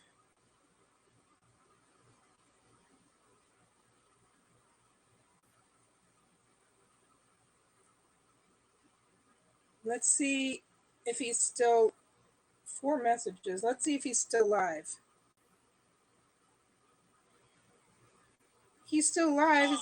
Here's a little takeaway that I want to leave y'all with. Anytime that you are trying to identify someone you want to pitch to, I want you to do one quick thing. I want you to make sure that you prepare your ask in threes. Your low-hanging fruit ask, your middle-of-the-road ask, and your dream ask. I need you, before you make another ask for a partnership, collaboration, mentorship, anything, especially for something that could really be game-changing for you, do not treat that ask lightly. You got to come correct with that ask. And so you got to do the 3 ask rule. And the 3 ask rule will enable you to get a better chance of getting that yes. Okay? So if you need help with this, hit me in the DMs. I got worksheets. You know what? I should send them to the website. Go to neversettle.tv/tools. Neversettle.tv. Let me type that in. Neversettle.tv/TOOLS. If you go there, you will get access to a whole bunch of free one-sheeters that help you with everything from getting your ideas clear to helping you understand which idea is going to be the most profitable for you, your personal mission statement, how to actually write one, the fear ladder, how to accomplish something that is fearful to you, and using my formula to break it down in small steps. All you got to do is you pop in the email address, but then you get access to all those worksheets, whatever one is most relevant or useful That's to you. spelled wrong. Pop in your email address and you get them. All right. So hopefully that will definitely help you out. But the tip that I wanted to give you that I want to leave with, other than the 3 asks, the last one I'm going to say is, some of y'all know exactly who you want to pitch, but some of you don't know their email addresses. I need you all to start really getting smart about using not just LinkedIn. A lot of people don't check their LinkedIn. You got to start using other tools. You got to start using stuff like hunter.io, hunter.io. What is that? You got to start using stuff like Voila Norbert, VOILANORBERT.com. These are email finders on the web. And if you know the name, the first and last name of the person, and you know what company they work for, let's say you know John Smith and he works for UPS. All you got to do is put in johnsmithups.com. It will go to work. If that email address for John Smith is somewhere publicly on the internet, somewhere, it will find it. I just gave you a game-changing gem from many of you. Now, before you pitch people, make sure you pitch them right. Make sure you ask for the right stuff. Don't go out there all willy-nilly now and start pitching people. Make sure you come back to me. Make sure that you pitch correctly. Oh, and Dr. Bob, yeah, man, I just did a video message today. I'm using a service called dubb.com. Some of you and Dr. Bob uses Loom, LOOM.com. And this one I don't even really want to tell too many of y'all, because this was the game changer right here. But some of y'all ain't gonna do it, so I didn't tell y'all. I've been doing more video messages to prospects and video emails. I call them video letters. I just sent 2 this morning in 15 minutes. Got it. So in the video letter, what I do is I go on my webcam or on my phone through the app, and I say my message. Try to keep it to like under 2 minutes, and I say my video message. And I think through what I'm going to say, and what I may even write down a couple little bulleted points of what I want to hit, and I'm going to say it. And then instead of sending them an email, Okay, I gotta text, go. I said, Peace out, Mario.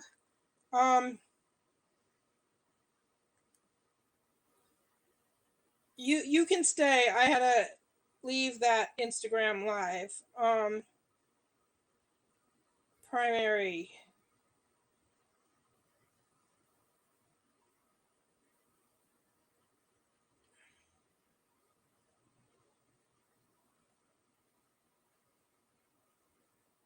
Open in Zoom. I'm going to change the title on here.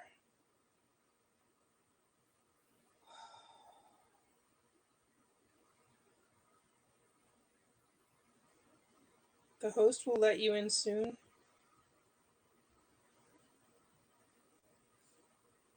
Wow. Can't unmute myself? Excuse me? welcome.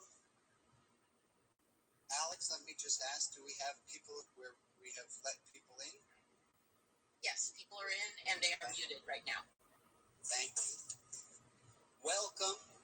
Welcome to an online Zoom high holiday service on this September the 10th, 2011. I'm standing here in the beautiful sanctuary of First Congregational United Church of Christ here downtown Portland, Oregon. I am Rabbi Brian. If we have not met, hello, welcome. I'm glad that you're here. I am a rabbi ordained in the tradition of Reform Judaism, a post-Enlightenment progressive movement that seeks ethical justice for the community and champions religious autonomy for the individual. I'm back. I started my full-time work as a He's rabbi on Facebook 24 Live. years ago in the San Fernando Valley suburb of Los Angeles, but I left that. My soul felt a little diminished every day that I worked there. As a hardcore, principled humanist and All right, universalist, I'll be right I didn't want back. to take a paycheck for promoting what I see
being present. Let me begin by making a distinction between a tourist and a pilgrim. Early Christian historian Peter Brown explains the difference between a tourist and a pilgrim is in the individual's internal orientation. The difference between a tourist and a pilgrim is in an individual's internal orientation, that it is your intention, it's what's on the inside. I want to talk a little bit more about this idea of our internal orientation, the thing that turns a tourist into a pilgrim. If you haven't already, I'll ask you again to please participate with me on the service form at bit.ly/R.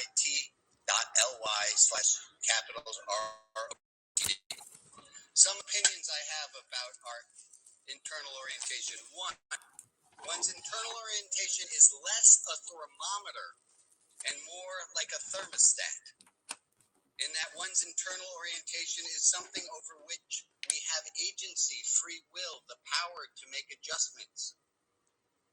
Also, our internal orientation, I believe, should always be set towards love. The difference between a tourist and a pilgrim is in internal orientation. Professor Brown explains, pilgrims go on their journey attempting to live up to the presence in everything that they see, whereas tourists go with an attitude of entitlement, expecting to be entertained. Hello. Tourists run from site to site. Pilgrims find holiness wherever they are in the journey. Pilgrims find miracles. Tourists talk about science and history. Tourists look at that which is outside them, where pilgrims look at their ever-changing internal landscape. Brown says pilgrims go looking to be changed. And I added, tourists buy many more t-shirts.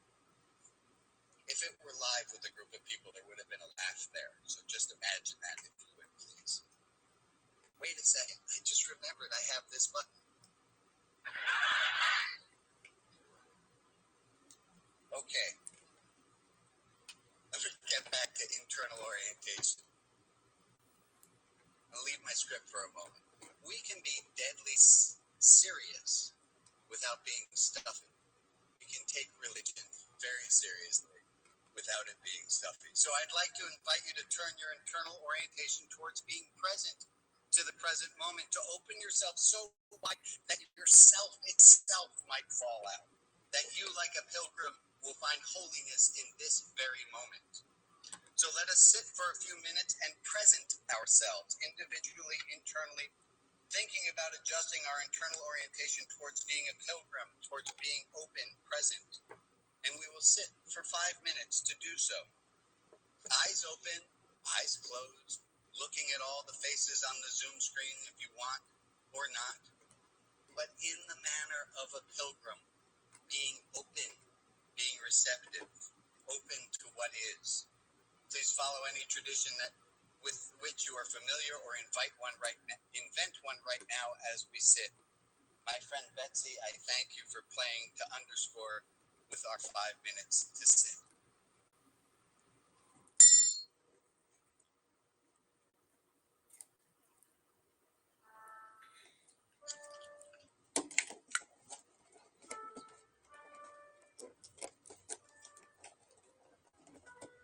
We can't hear it.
a slight problem. Alex, my friend, I see you, but I cannot seem to host you. I don't know why. Couldn't. Joe? Oh, that's why. Because Joe ended up with host. Joe, can you host me back? And the rest of you just go back to silent meditation. Joe? Okay, I'm hosted now. Oh, you're the host again? Yeah. Okay, thank you. If you are following along on Facebook or on Twitch or on YouTube, you're not able to see all of the people who are here. So I'm going to take a moment to share my screen so you can see all of the people who are here with me. And I'll ask all of the people who can be seen, would you just wave for a moment to say hi? We have pages of people who are here, and I can't switch the pages. Oh, so much for rehearsal. I'm going to move us along topic-wise to a spiritual barometer. This is a concept I would love you to take with you from this. A spiritual barometer is this. It is a question of when something goes wrong, somebody's mic is unmuted and it goes off, and do you allow yourself to get annoyed, or do you not? And let me illustrate this with a story that my Buddhist teacher Nagi told me. He said, imagine you're leaving a supermarket and you have 2 bags of groceries that you're carrying, and you trip, you fall. The groceries get splayed out on and you realize you start to get mad. What did you trip over? It were some kids' skateboards, and you're furious. And then Nagi said, imagine it this way. You're carrying 2 bags of groceries, and you go out, and you trip, and you fall, and everything goes on. And you see that you fell over the seeing eye dog of a blind woman. Do you get as mad? Of course not. Of course not. Your reaction could be the same in either case, is what Nagi said. Why would you allow yourself, listen to the words, why would you allow yourself to get upset in one situation rather than the other? I would like you to practice like we do in our weekly Saturday service. Can you just observe without entering into judgment? The spiritual barometer part goes like this. I can learn about my mood based on how I react. And if you would like to learn more about this, the idea of a spiritual religious barometer, there is a link again in the attendees form that you can see. I want to take a moment to talk about where we are, where you and I and all of us who are here are. We find ourselves this September, the 10th of September 2021, in a really hard time. We are in a time of persistent, life-threatening peril. I say that again. We are in persistent, life-threatening peril, and I want us to acknowledge that. I want us to acknowledge our hardships because this is not la-la woo-woo spiritual nirvana. We live in the real world, and in our real world, there's suffering. While our suffering may not be as bad as the suffering of others, we too do suffer. I'm going to say the following sentence twice to underscore it. Recognizing the hardships we are going through is neither complaining nor lack of gratitude. It is being present to our pain. Recognizing the hardships that we are going through is neither complaining nor a lack of gratitude. It is being present to our pain. I promise we will talk about hope and choosing hope for the future later. But right now I want to talk about the hard stuff that we have all been going through. So I'm going to ask you gingerly, as there are hundreds of people here, to unmute yourselves so we can together continue with this service. Please participate within the limits of your comfort and the limits of being appropriate for a group this size. While individual results may vary, by and large, we find ourselves tonight in a world filled with disturbing events. I would love if you could tell me, and we'll see how well this works with this group. Could you tell me one of the disturbing events that we're having to deal with in our lives right now? I was expecting to hear from at least somebody. Can you not unmute yourselves? Oh, that's interesting. Well, you could put it in the chat, but then I can't hear people. Alex, can you hear me? I can hear you, and I'm working on the problem. Okay. Well, I'm so glad that Liz and Ethan are here, and Betsy is here, and Eric is here, and Kip is here. You're going to just trust me that they're all here. Okay, participants should be able to unmute them. Oh, you guys can participate now if you'd like. So wait, let me start with you guys. What's one thing that we're all facing that we have to deal with right now that's stressful? COVID. Okay, we got COVID. Give me some more. Loss Loss of our friends. The loss of our friends. Short-staffed. Yeah, we have to. I did hear that we can't unmute, but I don't think that's quite a global issue that we're all dealing with. We're all dealing with unmute. It is stressful that we have free will. I'm going to give you that one, bro. I was going to go with. I heard someone else say Afghanistan. Hugs. We have not. Take this in for a moment. We have not been able to hug, except for a limited time in the last few months. We have not been able to hug. That's stressful.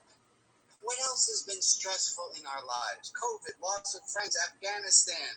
What's happening in Texas? Latest natural disasters. We have global warming and natural disasters, which are seemingly horrible. Keep going. Loss of loved ones. We got loss of loved ones. What's happening in Texas as far as the treatment of women's rights? We have Texas. 20th anniversary of 9/11. We have the memories of great losses. We have not been able to be at concerts and be in large groups. Disinformation. Yes, misinformation. Was that Ruth? No, it was Margaret. Thank you, Margaret. We have misinformation. COVIDiots Conspiracy theorists. and Assholes. COVIDiots. We have COVID. I'm just going to say COVID plus there. We have all of these things. I want you to think about this for a moment.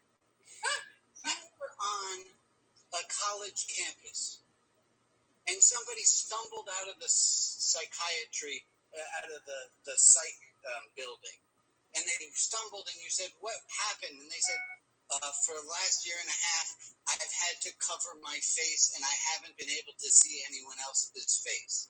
You'd say, "My God, man, what did they do to you?" And they continued, and they said, "I haven't been able to have a hug. I haven't been able to trust my government." There was nearly a revolution.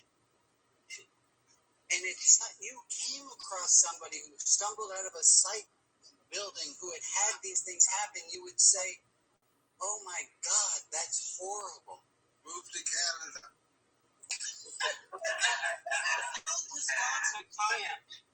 Yeah. We have been, I'm going to ask you, and we're going to, I'm going to ask folks, we can mute you again if we need to. The feelings that we have been experienced by all this stress, we have been, I'm going to put scared. Give me some other ones, please.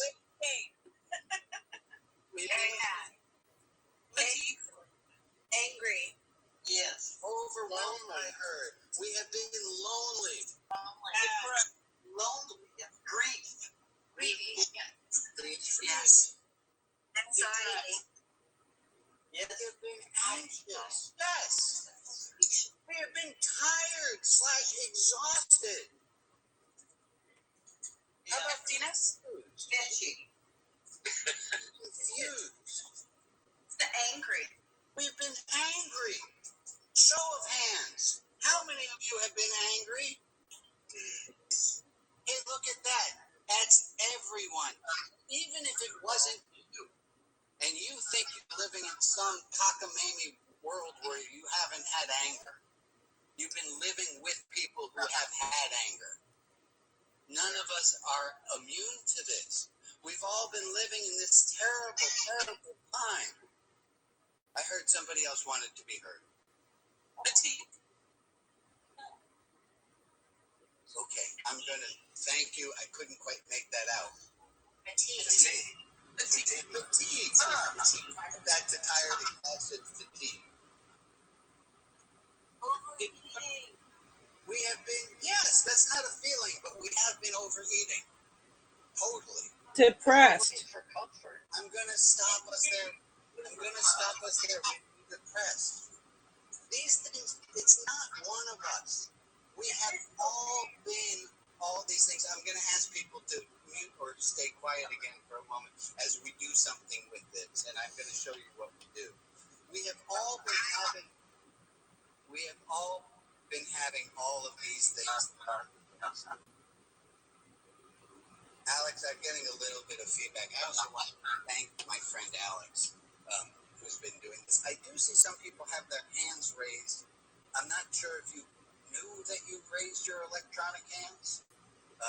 If you have something, if you could please put it into the chat, that would be wonderful.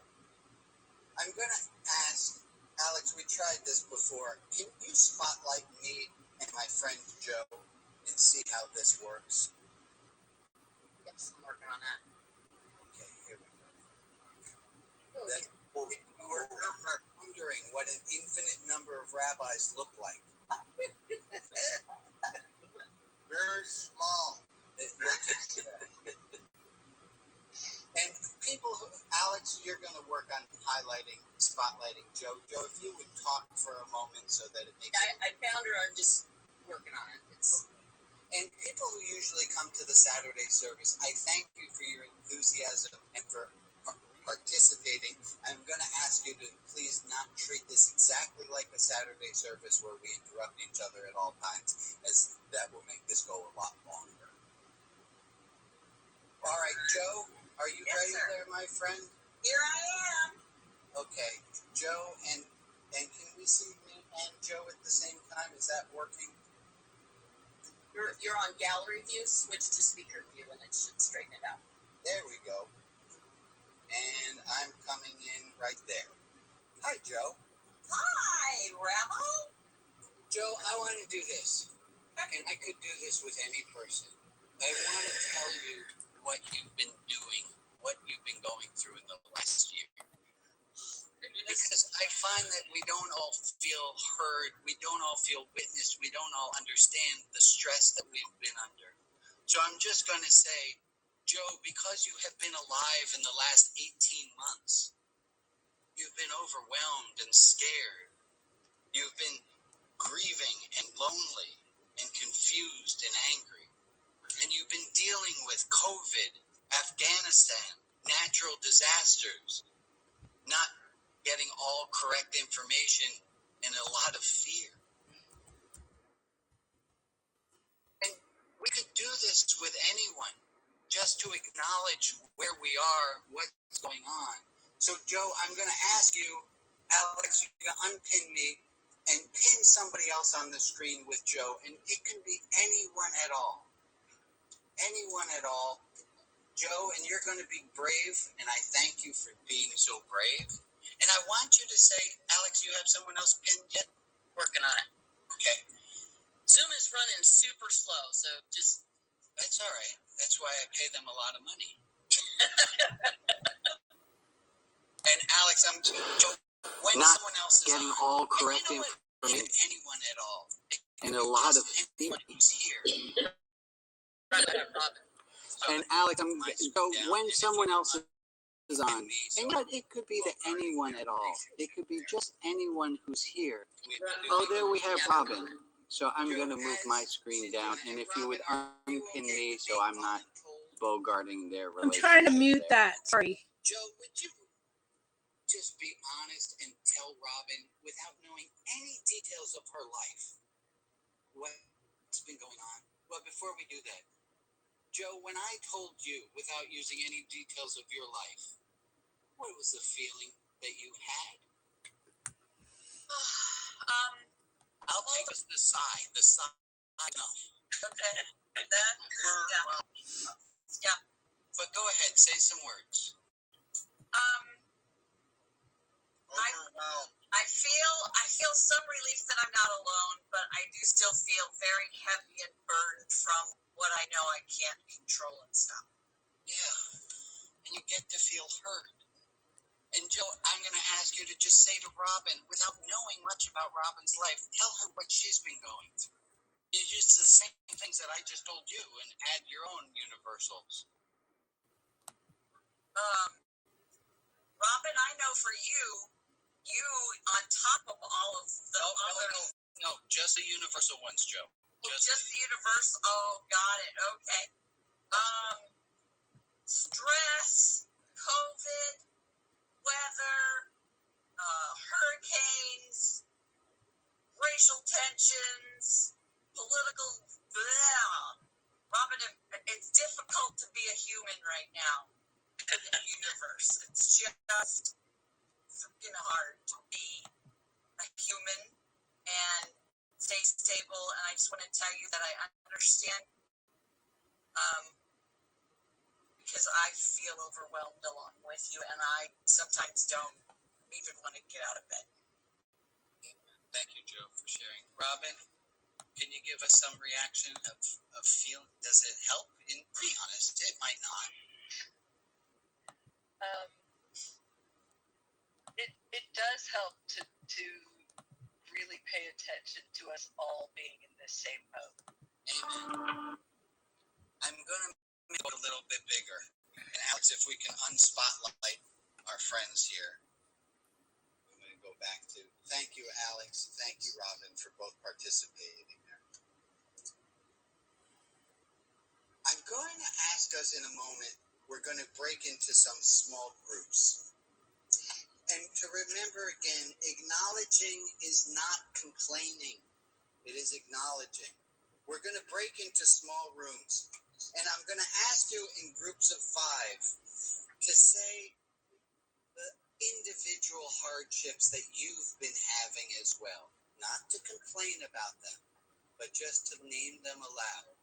And to say to the group, not only all those things, but in my life, I'm suffering from, and add a few of the things that you want to feel heard about, and have other people in the room hear you, and then to go person to person in the small group. So we're going to break into small groups, the point of which is not to complain about what's going on in our life, but just to say not only those things, but also.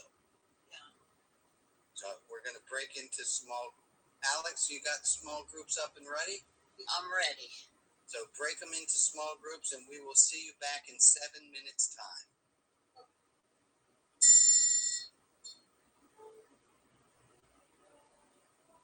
Okay. Hi. Hey. Hello. So we're going to ask you all to please join into the small group that you're being offered to do on the screen. You should be being offered to go into a small group. Please join that small group.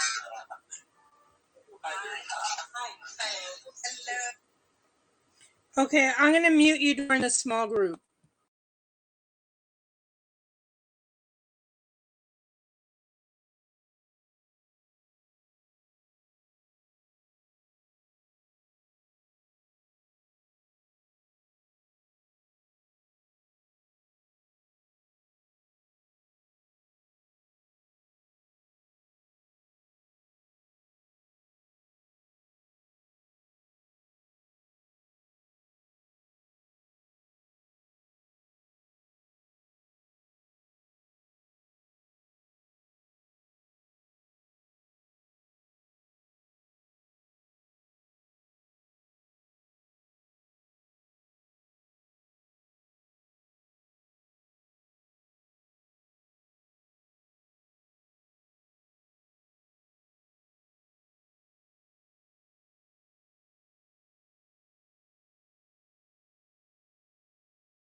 various Zoom rooms.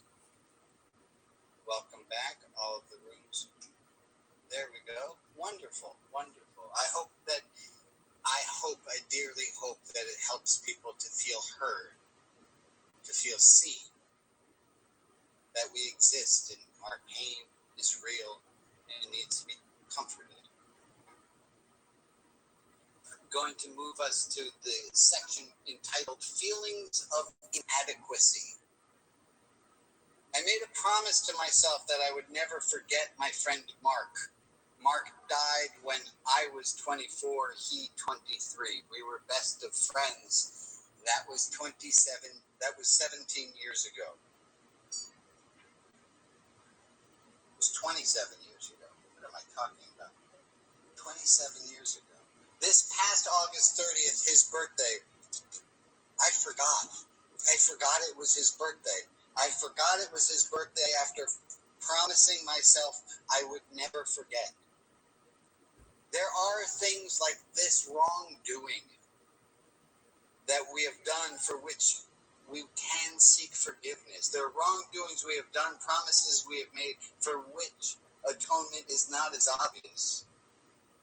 According to Jewish tradition, the Day of Atonement, Yom Kippur, can serve to nullify commitments we have made but are unable to uphold, like promising to forget and then forgetting.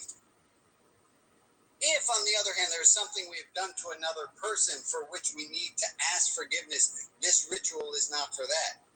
The tradition of Yom Kippur is that it helps us atone for things we could otherwise not atone for.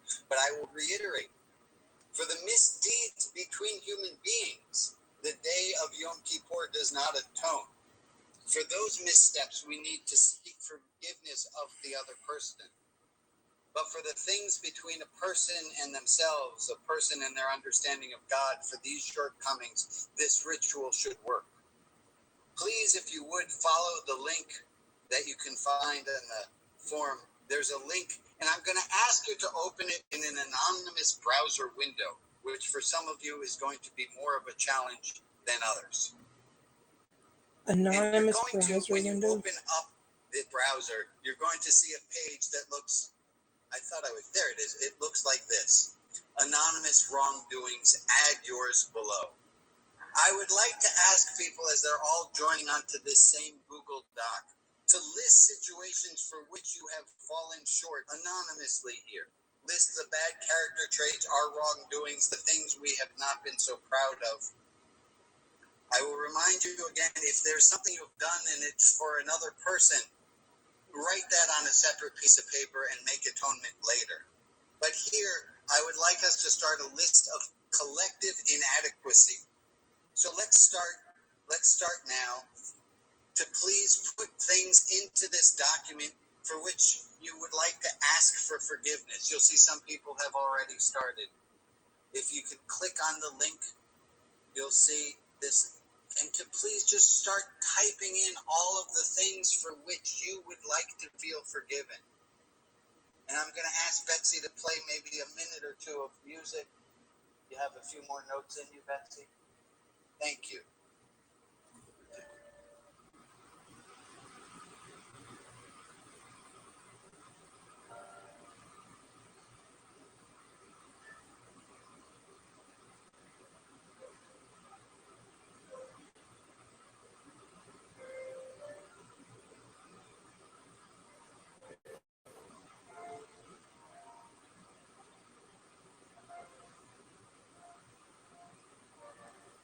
Tahoe Dance Party started a live video. We'll check that out later.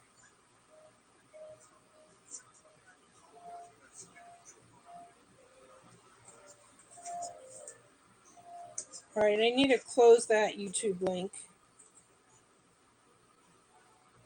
I'm trying to breakout groups.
Let's take maybe another 15 seconds or so.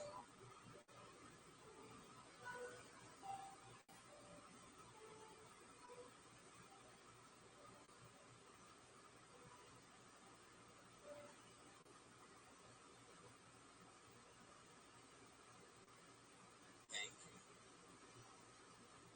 I ask us to look at all of these things and hopefully see that we can lighten our load some. There are a few things that we do in Judaism in this atonement, which is we list all of the things that we have done wrong, but we always say it, we have done wrong. It is never for the thing that I have done, because when I have committed a wrongdoing, we all have committed it. When you have done something wrong, I was a part of that too. We all own this. It's not in the first person singular, it's in the first person plural. Together, we. I'm going to ask us to try and see how well this should work. To list out different things that we as a community have done. And we're going to go A through Z, and I'll see if I can get this to.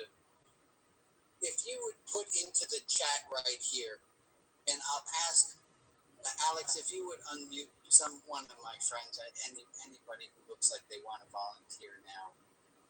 That looks like Kate. Kate, would you?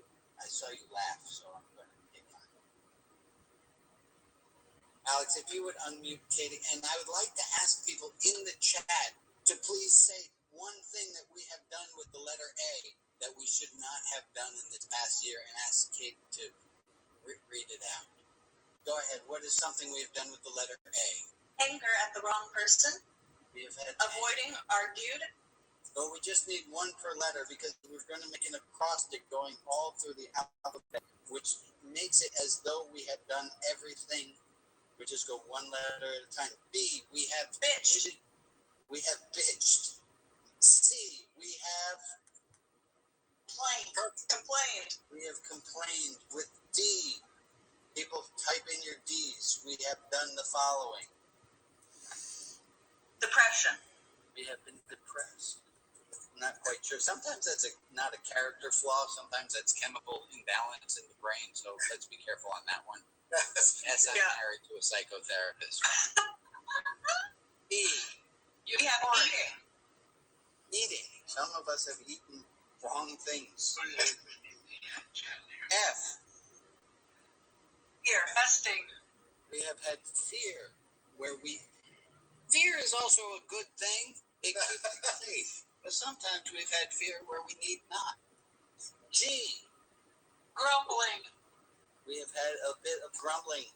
And please, you guys know how this is going. Please help out and add in the next letters so we have something already there. H. We have hatred.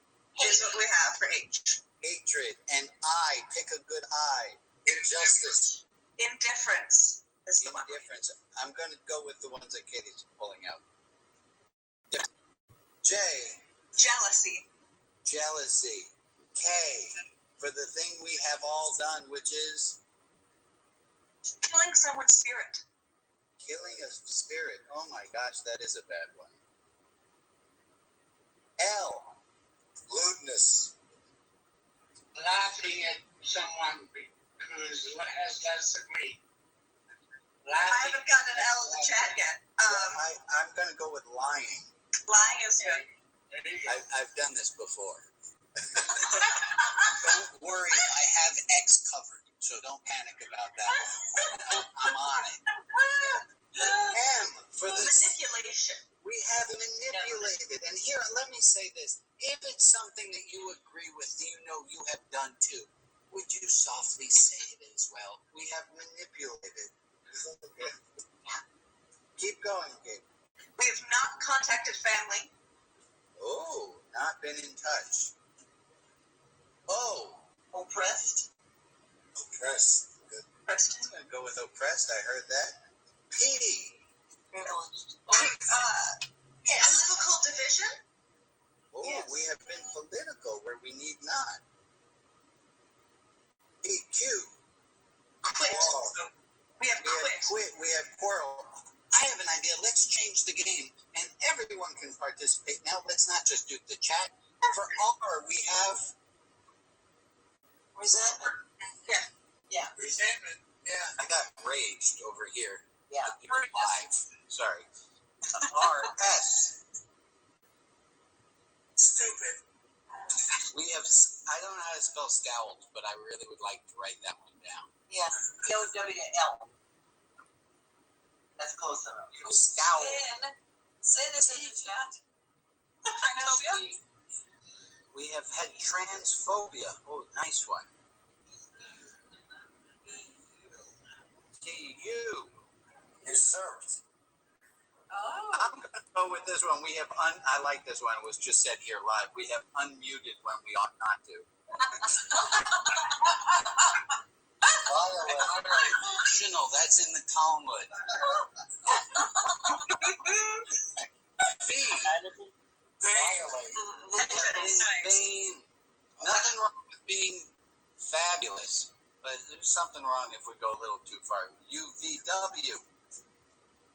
Worried. Wasteful. Wasted. I'm going with wasteful. X always stands for xenophobia. There's just the hatred of foreigners or people who have a different political view than you. Don't be so scared of them. They're real people.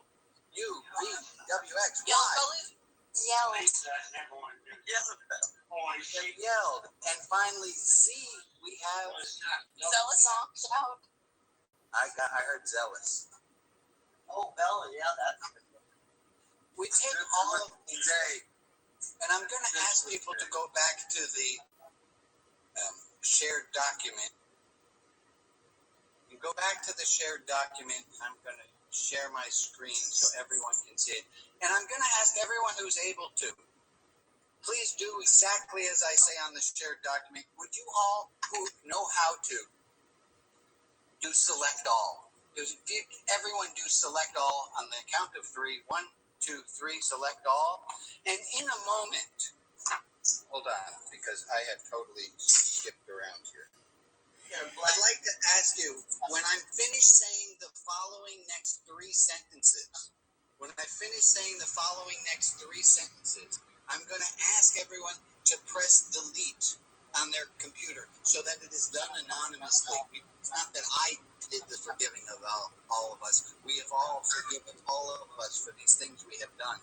So to please do this as soon as I have finished saying the following 3 sentences. For all of our shortcomings for which we have sought atonement, may we feel forgiven. For all of our shortcomings for which we have sought atonement, may our guilt be removed. Amen. For all of our shortcomings for which we have sought atonement, may we all be forgiven. Amen. And there they go. Amen. Amen. And amen. I realized I skipped something. It was not a huge. I want to say this piece. I missed saying something there. I heard this from a minister once. It is easier to feel guilty than forgiven.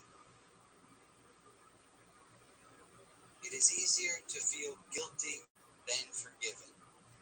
And I would like to ask us to lean into that feeling of forgiveness, that feeling of being cleansed, because we all have made errors. We have all asked for forgiveness, and so let us feel forgiven.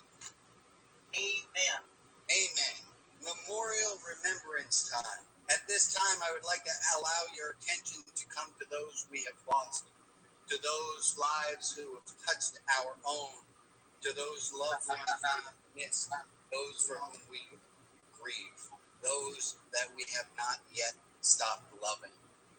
If you would, on the service attendees form, you'll see that there is a place for you to enter in the names of loved ones that you would wish to have remembered. So I'll ask you, while Betsy will play for us the piano for a minute. Why does it say unstable again? Just think to yourself of the names of those for whom you would like to keep their memory alive.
at this moment and I will say some of the names of David, Scarlett, and Sid, of George. We think of Dita, Gina. We think of Sam and Jerry and David and our sister named Anita and Grandpa Murray. And I think, of course, of my very own father, Donald, and Amy and Jean and Rose and Irv and Mary and Wendell and Jenny and Todd and Lynn and Joanne and Martin. We take all of these names, our sister Olga, and I have some more that are here, of Leo and Joseph and Askel and Ashley and Leach and Rivka, Toby, Arnold, Travis, Florence, Myron, Frenchie, Karen, Kevin, Sophie, Marilyn. And I'm sorry if I did not say all of the names. I'm sorry if I didn't say all of the names. I thank you for listing them here with us. And we take all of these names as I will say the following poem. It's called A Litany of Remembrance. And Betsy, would you play some music under while I read this aloud? In the rising of the sun and in its going down, we remember them. In the blowing of the wind and in the chill of winter, we remember them. In the opening of buds and the rebirth of spring, we remember them. In the blueness of sky and the warmth of summer, we remember them. In the rustling of leaves and in the beauty of autumn, we remember them. In the beginning of the year and when it ends, we remember them. When we are weary and in need of strength, we remember them. When we are lost and sick at heart, we remember them. When we have joys we yearn to share, we remember them. So long as we live, they too shall live. For they are now a part of them. They are now a part of us as we remember them.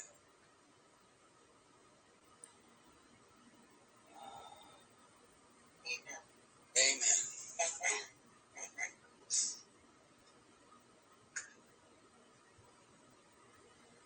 Going to light a candle to represent all those we have lost,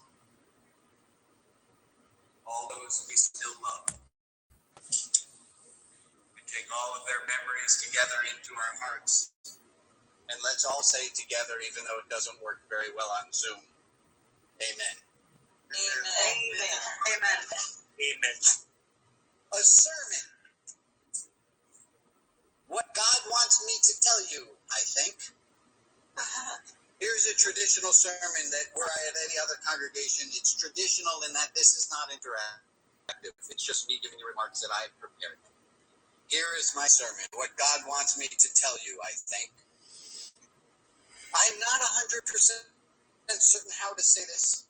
I have had a revelation.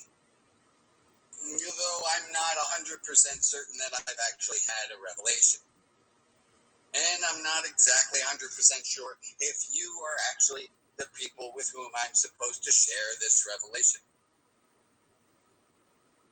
Rational people don't have revelations. I'm pretty certain of that, or at least we're not supposed to have revelations.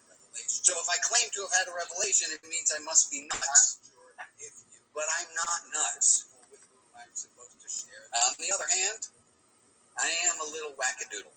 I have to admit something. About 10 years ago, I made up a pretend friend, an archangel named Penuel.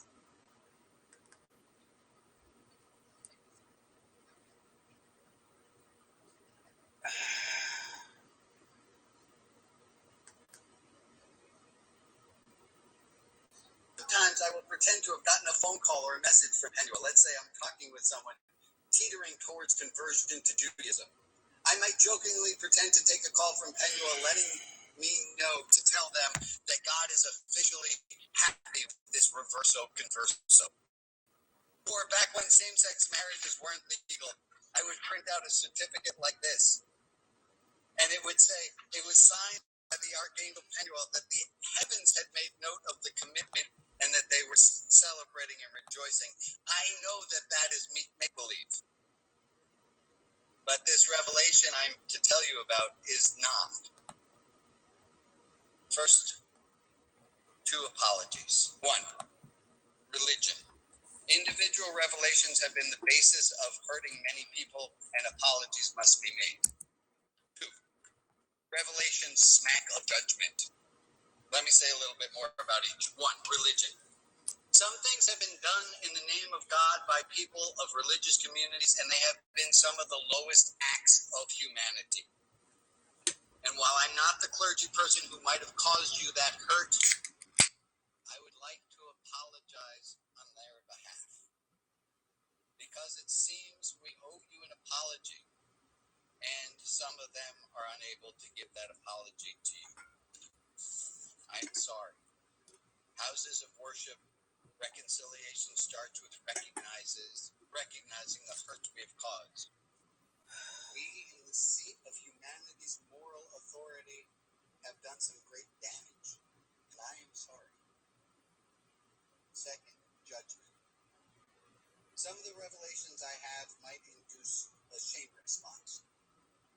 Because when I say there's something that you ought to be doing and it's not something that you are doing, like flossing, that's not one of them, by the way.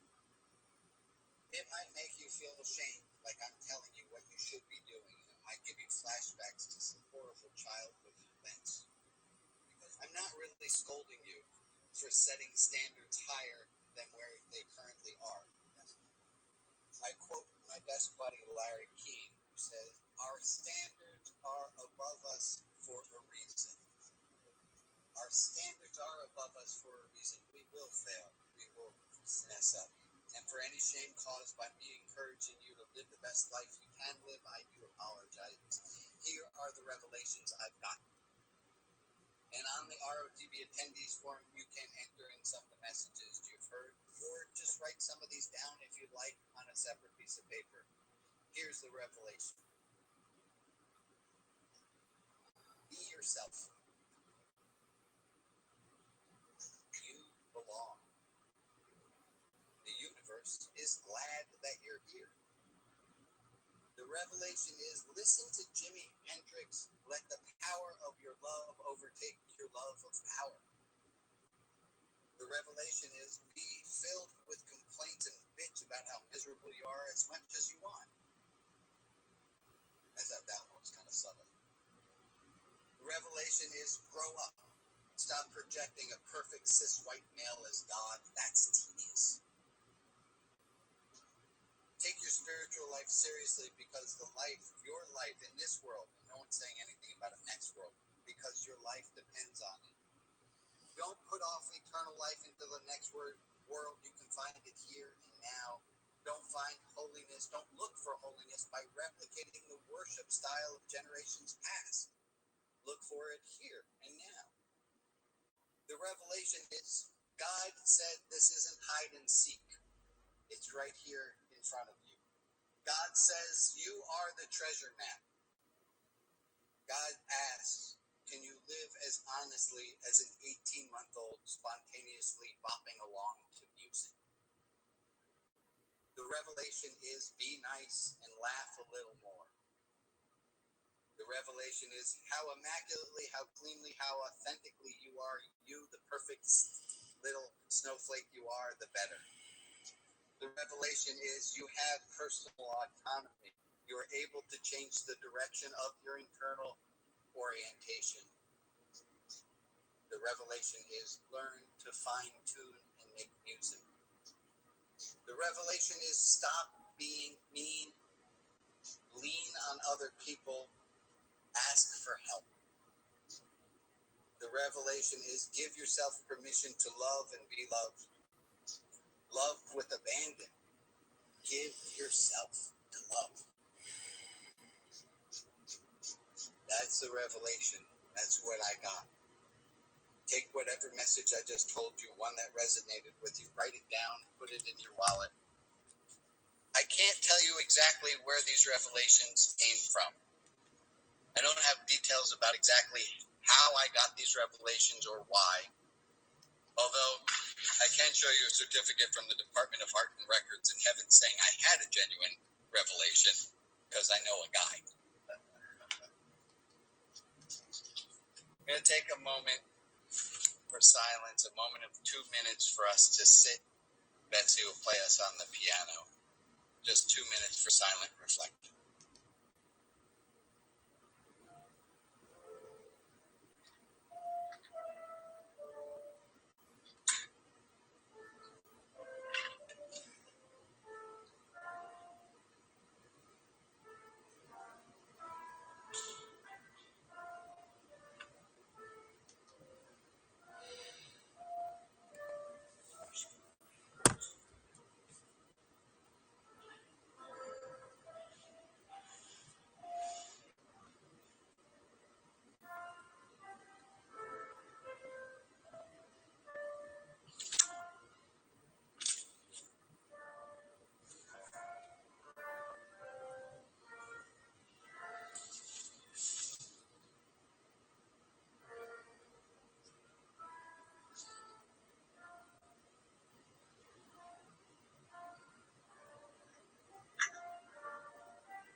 Thank you, Betsy.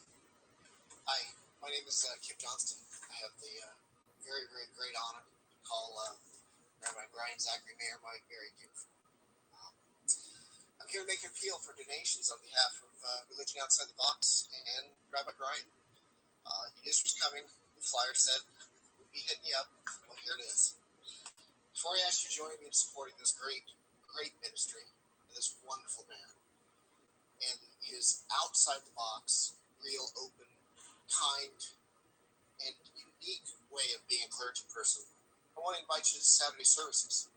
Using the exact same link you're using right now, you can join Rabbi Brian's loose, interactive service every Saturday morning at 8 a.m. Pacific time. Now for the appeal. Religion Outside the Box didn't just happen.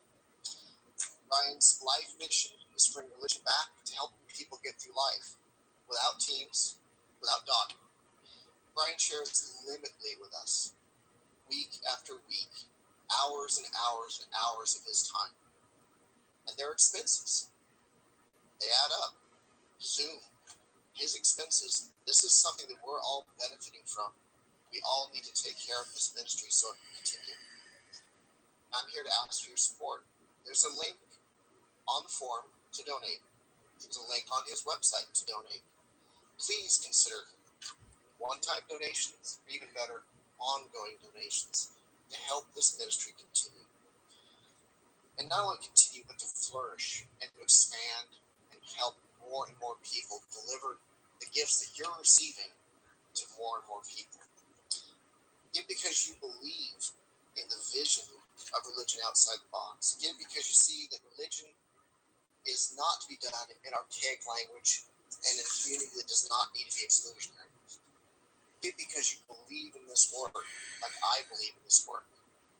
Give because you want to see more of this in the world. Please give generously. It's not just money. Money is important, pays the bills, but give generously of time. In the attendee form, there's an opportunity to check a box to help. Not everyone can donate money, but we can all donate time. Thank you very much for considering this. Thank you all very much for being here and helping, again, my dear, dear friend, bring this wonderful gift to the world. In the minutes of silence to follow, please take this opportunity to make your donation. Thank you.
I'm trying to find the screen with Alex to see her wearing her nice shirt, but I can't. There's so many boxes. Thank you, Kip, for that. If you needed the link right here, rotv.org/. Thank you for that. It's a little embarrassing, but it's also necessary. So thank you.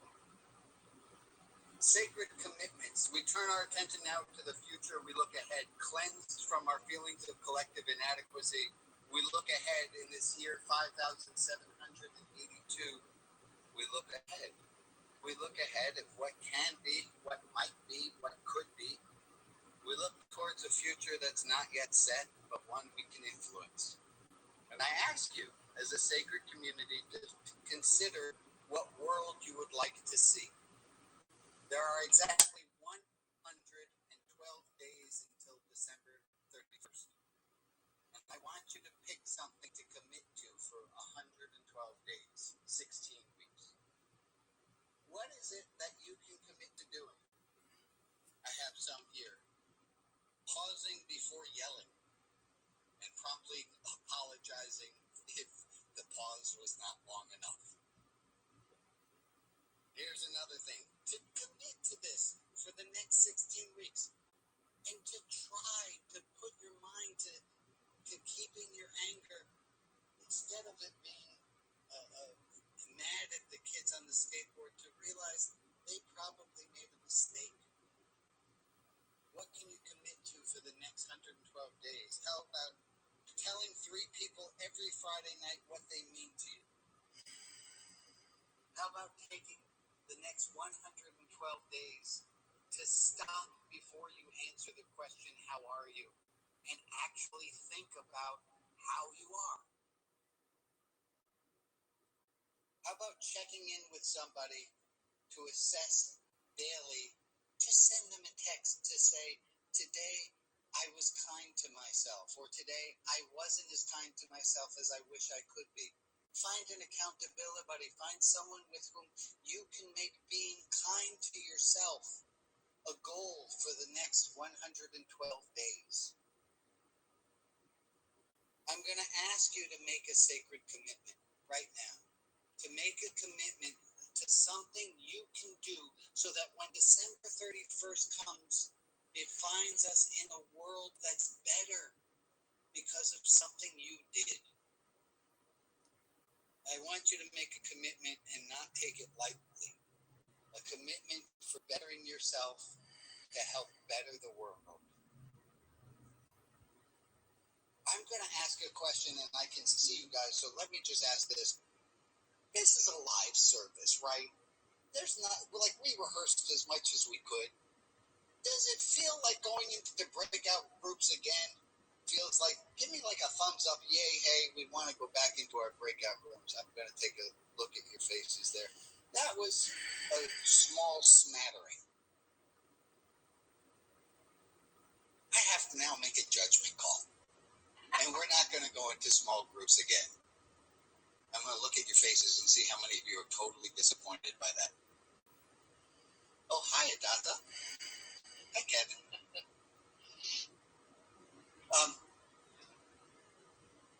I want to ask you this then. We're not going to go into small breakout groups to do this. You can figure your own. But I'm going to ask you right now, what is it that you can commit to doing? So if I were to say, Dasa, hey, hi, what are you going to commit to for the next 112 days that you would actually have an answer? Should I ask? Can I ask you, Adasa? What do you commit to for the next 112 days? And maybe you have some idea that would help the rest of us and go, oh, that's the one I'm going to do too. Did I stall enough? Did you get enough time to come up with one? I did. What do you have? Do you want me to just say one? Give us one thing you're going to commit to the next 112 days. I think I'm going to try to be nicer to myself. Nicer to yourself. Amen. Amen. Someone else, what is something that you can commit to for the next 112 days? I'm going to ask my friend Meg. Hi, Meg. Can I ask you, if I want to put you on the spotlight, you can say no. Maybe in the next 112 days, you want to stand up for yourself and stand up for bullies who put you on a Zoom spotlight without you asking for it. Nick, what do you have for the next 112 days that you can commit to doing that will make you a better person and make the world a better place? I liked what you said, but what I'm going to do is not lose patience with my husband. Amen. And when you do, get back on that horse and forgive yourself because we're human and we make mistakes. Thank you so much for sharing that one, Peg. I know now people are like, oh my God, I so don't want the rabbi to find my school. Robin, I saw you move your hand. Was that like, oh my gosh, there you are. What do you have? What would you do for the next 112 days? I am going to do my best to pause and listen before I interrupt people. Amen. Work on not interrupting, hearing people. I'm going to do something. I'm going to show you something. We've done this in the Saturday group. It goes like this, and we remember it because it's small, medium, large, we PP. That's just the acronym that keeps us to remember these parts. All of these things that we want to do, they start like this. I should be kinder to my husband. I might be kinder to my husband. I'd like to be kinder to my husband. I want to be kinder to my husband. I plan to be kinder to my husband. I promise to be kinder to my husband. If anyone wants to listen to the rest of this, think of something. If it's on the should in your head right now, go to my if Facebook the thing that you're going page. to commit to is a should, it's going to be really hard for you to promise it because promise is 1, 2, 3, 4, 5 steps down.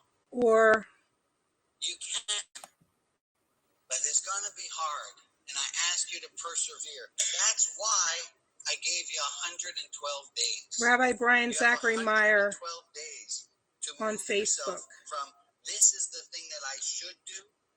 And maybe you're at the part of I want to do it, but you have 112 days until you say, I promise I'm not going to do that thing again. Let me give you some good news. If you do that thing that you said you weren't going to do, we'll be back next year with Yom Kippur again. You're going to have to sit in guilt from January all the way. I can't help you with that. 10 seconds. Okay. I went a little bit off script there, but that's all good. Sacred commitments, we just did that. We did that. Oh. No way. I am lost. There I am.